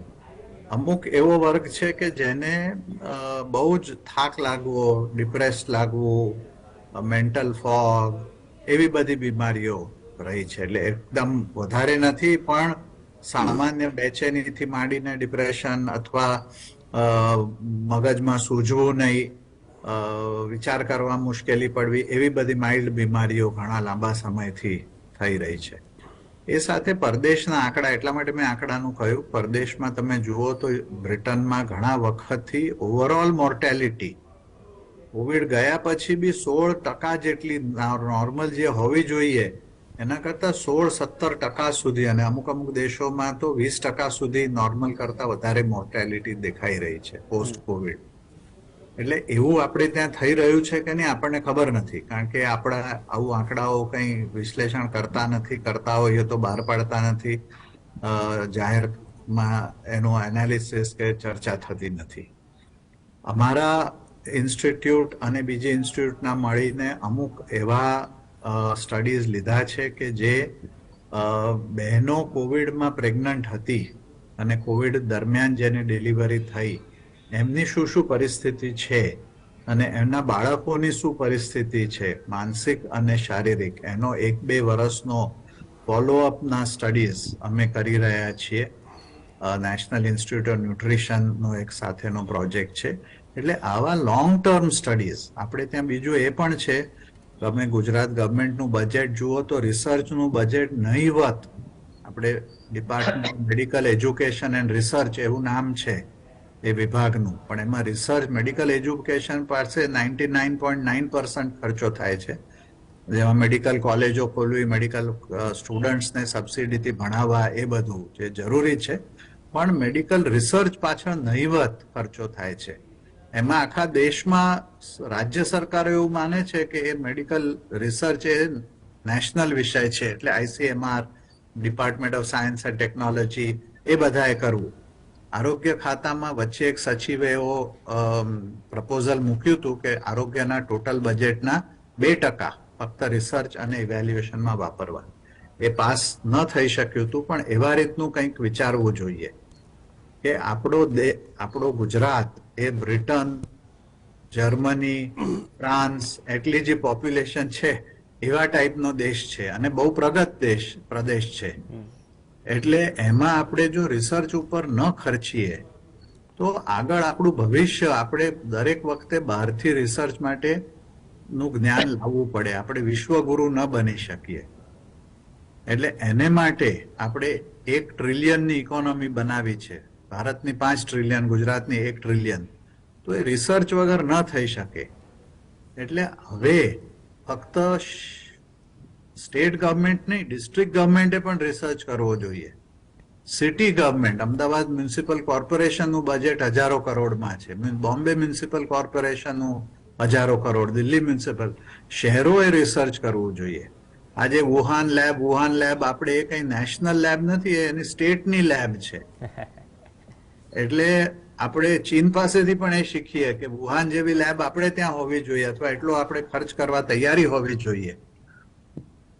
એટલે આપણે ફાર્માસ્યુટિકલ ઇન્ડસ્ટ્રીમાં આટલા આગળ છીએ, આપણે વેક્સિન ડેવલપ કરી, ભારતની સૌથી પ્રથમ અને ઇન્ડિજિનસ વેક્સિન.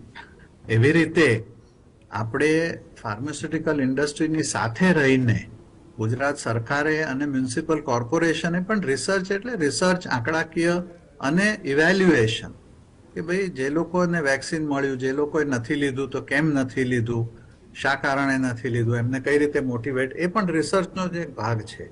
એવી રીતે તમે કહ્યું છે લોંગ કોવિડ, હવે ઘણા લોકોને એવું થયું હશે કે ઘણા બધા ડાયાબિટીસ વધી ગયો, બીજું ત્રીજું વધી ગયો, તો એનો ઇકોનોમિક ઇમ્પેક્ટ કેટલો થયો એ પણ રિસર્ચ કરવા જેવું છે. કારણ કે હમણાં આપણું જે તંત્ર છે, મોટા ભાગના ખર્ચા આપણે લોકોની ફેમિલી કરે છે. કોઈની કિડની ફેલ થઈ ગઈ આમાં, તો એને કેટલી મુશ્કેલી પડી. એટલે એવા પણ રિસર્ચ આપણે ચાલુ રાખવા જોઈએ, તો આપણને ખ્યાલ આવે કે આનો ટોટલ ઇમ્પેક્ટ કોવિડનો કેટલો થયો છે. રાકેશભાઈ, આજે ઇમ્પેક્ટની વાત કરી, ઇમ્પેક્ટ કેટલો થયો છે, સુવિધાઓને બધી જ વાત સાચી, સુધરી, પેલા કરતા વધારે તૈયાર છીએ, પણ ભવિષ્ય માટે જે તૈયારી કરવાની છે પબ્લિક હેલ્થથી લઈને, માવલંકર સાહેબ વારંવાર આ મુદ્દો કહેતા આવે છે કે જે જરૂરી છે આવનાર સમય માટે, મેડિકલ સેક્ટર માટે, પબ્લિક હેલ્થ માટે, માનો છો કે આ એ સમય છે અને આ સમયની માંગ છે કે આવનાર 20, 25 કે 50 વર્ષ માટે આપણી રિક્વાયરમેન્ટ છે, જેના ઉપર કદાચ પ્રાયોરિટી આપીને ફોકસ કરવું પડશે. ખાસ તો જે લોંગ કોવિડ અને પોસ્ટ કોવિડ, તેના તો સમય સાથે ધીમે ધીમે તમને આંકડા વિશ્લેષણ ને બધું આવશે, અથવા તો કેસીસ આવે, તો એ પણ એ છે કે બર્ડન વધ્યું અથવા તો ચેલેન્જીસ વધી, એ પણ એક હકીકત માનીએ. એટલે 100% વાત સાચી છે સાહેબની, પરંતુ હું એ પણ કહીશ કે જ્યાં સુધી તમારી પાસે બેઝલાઇન ડેટા નથી, કે કોવિડ 2 વર્ષથી આવ્યો અને કોવિડની મલ્ટીફેક્ટોરિયલ ઇફેક્ટ છે. એવું નથી કે કોવિડ થયો છે એને જ આના ફાઇનાન્શિયલ ઇમ્પેક્ટ થયા છે કે નથી થયા. લોકડાઉનથી માંડી અને એની જોબનો સ્ટ્રેસ, બાળકોનો ભણવાનો સ્ટ્રેસ, પ્રેગ્નન્ટ લેડીને પોતાને સેવ કરવાનો સ્ટ્રેસ, કે આને વેક્સિનેશન ઇનિશિયલ ફેઝમાં એવું હતું કે નહીં આપી શકાય વેક્સિનેશન, એટલે વેક્સિનેશન નહીં કરી અને પોતાને કોવિડથી બચાવવાનો સ્ટ્રેસ, એટલે એમ કહીને, અને પ્લસ ફેમિલીની અંદર ઘરડો વ્યક્તિ છે જે સિનિયર સિટીઝન હોય, કોમોર્બિડિટી તો અત્યારે બહુ કોમન છે, વ્હાઇટ કોલર ડિઝીઝ ઓલમોસ્ટ બધાને હશે, હાઇપરટેન્શન કે ડાયાબિટીસ, એટલા બધા લોકો છે આપણી પાસે. એટલે કે બેઝલાઇન આપણી પાસે જ્યાં સુધી ડેટા નથી, અને એમ એ કોવિડ પહેલાની જો પરિસ્થિતિ આપણને ખબર નથી કે આ એજ ગ્રુપમાં કેટલા લોકોને એટેક આવતા હતા, અથવા આ એજ ગ્રુપની અંદર આટલા લોકો ડાયાબિટીસ હતા, એમાંથી આટલા લોકોને આ એટેક આવ્યા, કે આટલા લોકોના હિપ રિપ્લેસમેન્ટ થયા. અત્યારે આપણે એક કમ્પેરેટિવ સ્ટડી કરી શકીએ એવી પરિસ્થિતિમાં તો છીએ જ નહીં. આપણે એક પ્રિઝમ્પશન કરીએ છીએ કે હવે કશું બી છે તો એ કોવિડના હિસાબે છે. આઈધર એને વેક્સિન રિલેટેડ ગણી લેવું, કે એને કોવિડ રિલેટેડ ગણી લેવું, કે પછી એના બીજા સ્ટ્રેસ રિલેટેડ સાયકોલોજીકલ ઇમ્પેક્ટ ગણી લેવી. એટલે હું તો સર્જન છું, ઘણી બધી વખત આ વસ્તુ મેં એક્સપિરિયન્સ કરેલી છે કે કોઈ બાળક ઓપરેશન કર્યું હોય તો એના પછી એની મધર 6 મહિને આવે તો ઘણીવાર કહેતી હોય છે કે સાહેબ ઓપરેશન પહેલા બાળક સરસ રમતું હતું, ઓપરેશન પછી હવે જરા ઢીલું થઈ ગયું છે. એટલે આ એક કોમન મેન્ટાલિટી છે કે દરેક વસ્તુ જે આપણામાં ચેન્જીસ આવતા હોય છે, એ ચેન્જીસને આપણે આગળની ઇવેન્ટ સાથે જોડીએ છીએ, પરંતુ સાયન્ટિફિક બેઝ પર કેટલી આગળ છે ત્યારે જ આપણને સાચી માહિતી મળશે, જ્યારે આપણી પાસે બેઝલાઇન ડેટા હશે અથવા કમ્પેરેટિવ ડેટા હશે. પણ ડેફિનેટલી અત્યારે આ દરેક સેક્ટરમાં, જેમ ડોક્ટર વસંતભાઈએ બી કહ્યું કે હિપ રિપ્લેસમેન્ટના કેસીસ વધી ગયા છે, અને આની અંદર થ્રોમ્બોએમ્બોલિક ફિનોમિના એવરીબડી નોઝ કે એના પેથોફિઝિયોલોજીમાં આવે છે. બાળકોમાં પણ ઇમિડિયેટલી એમ કે 1.5 મહિનાની અંદર એમને સિન્ડ્રોમ ડેવલપ થતા હતા. બટ લોંગ કોવિડને કેટલા ટાઈમ સુધી લોંગ કોવિડ કહેવો, અને એના ઇમ્પેક્ટ પર અથવા એને સેવ કરવા માટે કે એને બચાવવા માટે કે એ પેશન્ટ કોવિડ છે થયેલો અને એને પછી લોંગ કોવિડમાં જતા અટકાવવા માટે શું કરવું, એની માટે પણ વિચારવું રહ્યું. કેમ કે ઘણા બધા લોકો જે કોવિડથી ઇન્ફેક્ટ થયેલા છે એમાંથી કોને ક્યારે શું થઈ શકે, અગર જો એને દરેક વસ્તુને લોંગ કોવિડથી ગણશું તો એ લોકોનું મોનિટરિંગ, એ લોકોનું રેગ્યુલર ઇન્વેસ્ટિગેશન, એ લોકોનું રેગ્યુલર ફોલોઅપ, કોઈએ તો આ વસ્તુ લેવી પડશે, તો જ કદાચ આપણને એક્ઝેક્ટલી ખબર પડશે કે કોવિડ થયેલા લોકોને કે વેક્સિનેટ થયેલા લોકોને કઈ નવી વસ્તુઓ એડ થઈ રહી છે. ઓકે, વસંતભાઈ, રાકેશભાઈએ કહ્યું ને કે કમ્પેરેટિવલી કોવિડ પહેલાની સ્થિતિ કે બેઝલાઇન કે આંકડાઓ કે રિસર્ચ આપણી પાસે અવેલેબલ નથી, અને પછી જે થયું એડ ઓન થયું. હવે જે આવશે એના માટેની તૈયારીની વાત છે. માવલંકર સાહેબ જેવા જે પણ તજજ્ઞો છે જે ટાસ્ક ફોર્સમાં હતા, ઘણા બધા સૂચનો કર્યા, સરકારે માન્યા પણ ખરા, કેમ કે પરિસ્થિતિ એવી હતી. ત્યારે એક સૂચન એવું પણ હતું કે લોંગ ટાઈમ માટે વિચારવું પડશે. તો ફરીથી એ જ વાત ઉપર આવું છું કે લોંગ ટાઈમ માટે વિચારવા તો ઠીક, પણ એના પર કામગીરી શું શરૂ ન કરી દેવી જોઈએ? એ ચાહે રિસર્ચમાં ઇન્વેસ્ટ કરવાની વાત હોય અથવા તો એ ટીમની વાત હોય કે ડે ટુ ડે અપડેટ થાય, મતલબ 15 દિવસે, મહિને, 6 મહિને એક પરિસ્થિતિ એવું થઈ રહ્યું છે. આ ઘણી વખત શું છે, ક્યારેક આવો ચમકારો આવે ને ત્યારે સ્ક્રીન ઉપર લાગે કે કંઈક થઈ રહ્યું છે, બાકી 6 મહિના સુધી ઠંડા બોક્સમાં અમુક મુદ્દાઓ મુકાઈ જાય છે. અપાર્ટ ફ્રોમ ધ પોલિટિક્સ, જે સ્થિતિ છે, જો પબ્લિક હેલ્થને સિરિયસલી કદાચ આપણે વધારે લેકિંગ પોઈન્ટ્સ પૂરવા હોય, ઓવરલેપ કરવા હોય, તો માનો છો કે આ એ સમય છે જેને આપ નકારી નહીં શકો, શરૂઆત કરવી પડશે? પ્રવીણભાઈ, એક સિમ્પલ ઉદાહરણ આપું ટ્યુબરક્યુલોસિસનું. ટ્યુબરક્યુલોસિસમાં WHO અને ગવર્મેન્ટ ઓફ ઇન્ડિયા અને ટ્યુબરક્યુલોસિસ ઇરેડિકેશન પ્રોગ્રામ ઘણા વર્ષોથી આપણે ત્યાં ચાલી રહ્યો છે. હવે અત્યારે અમારી પાસે એવા કેસીસ આવી રહ્યા છે કે જે ડ્રગ્સ છે, AKT રેઝિસ્ટન્સ ટ્યુબરક્યુલોસિસ આવી રહ્યા છે કેસીસ. હવે અત્યારે જે ડ્રગ એની ઉપર ઇફેક્ટિવ છે એની કોસ્ટ લાખો રૂપિયામાં થાય છે. એટલે જો ટ્યુબરક્યુલોસિસ જેવું આપણે કોવિડમાં ના ભોગવવાનો વારો આવે, એના માટે સરકારે અને હેલ્થ સેક્ટરે અત્યારથી જ જાગૃતતા કેળવવી જરૂરી છે. અને લોંગ કોવિડ માટેની પ્રિપેરેશન અને એના બાયોસ્ટેટિસ્ટિકલી એનાલિસિસ આ બધું જ કરી અને આવનારા સમયમાં જે લોંગ કોવિડ છે, એ vascular necrosis of hip joint છે, હાર્ટ રિલેટેડ છે, બ્રેન સ્ટ્રોક છે, ફોરગેટફુલનેસ છે, ડિપ્રેશન છે, ઘણા બધા લોકોને બ્રીથલેસનેસ, COPD, એ પણ એક મોટો પ્રોબ્લેમ અત્યારે થઈ ગયો છે. જે લોકોને પોસ્ટ કોવિડ અથવા તો લોંગ કોવિડમાં અત્યારે ઘણા બધા પેશન્ટ એવા છે કે એ લોકોનું લંગ્સ કેપેસિટી એ અત્યારે ડાઉન થઈ ગઈ છે, એ લોકોને જે બ્રીથલેસનેસ છે એના ઇસ્યુ છે. એટલે આ બધા જ સ્ટડી કરીને આવનારા સમયમાં સરકાર ઉપર હિપ રિપ્લેસમેન્ટ છે તો મા કાર્ડ કે અથવા તો આયુષ્યમાન કાર્ડ છે, તો અલ્ટિમેટલી બોજો તો સરકાર ઉપર જ આવવાનો છે. ભારત દેશના નાગરિકનો જે બોજો છે હેલ્થ સેક્ટરનો, એમાંથી 90% બોજો તો સરકારે જ ભોગવવાનો રહેશે, જે તે સરકારે. એટલે સરકારે આગોતરું આયોજન કરવું જોઈએ. લોંગ કોવિડ માટે શું કરી શકાય એનું એનાલિસિસ કરવું જોઈએ. Disease wise, system wise, CNS છે, કાર્ડિયો રેસ્પિરેટરી છે, વાસ્ક્યુલર છે, આ બધાનું રેસ્પિરેટરી, આ બધી જ સિસ્ટમ વાઇઝ એનું એનાલિસિસ કરી અને આગોતરું પ્લાનિંગ કરવું અત્યારે ખૂબ જરૂરી છે મારી દ્રષ્ટિએ. ભાવલંકર સાહેબ, આપણે તો માસ્ક તો શું છે, કદાચ એક સારી આદત એ પડી ગઈ કે લગાવતા થયા. આમ તો એર ક્વોલિટી ઇન્ડેક્સ નામ ઘણા લાંબા સમયથી દિલ્હી કે અમદાવાદમાં પણ ઘણી વખત સાંભળતા હોઈએ છીએ. અને કોવિડ પછીની જે સ્થિતિ થઈ, આ બે ડિફરન્ટ ચેલેન્જીસ છે, પણ એના કારણે જે તકલીફ થઈ રહી છે શરીરની અંદર વર્તમાન સમયમાં, જે પેન્ડેમિકમાંથી બહાર આવ્યા, માનો છો કે થોડી ઘણી કોમન છે? જો હેલ્થ પ્રત્યેની અવેરનેસ, આપણે જે અવેરનેસની ચર્ચા આપણે કરીએ છીએ ઇન ટર્મ્સ ઓફ કોવિડ, એનો પણ એક ભાગ છે.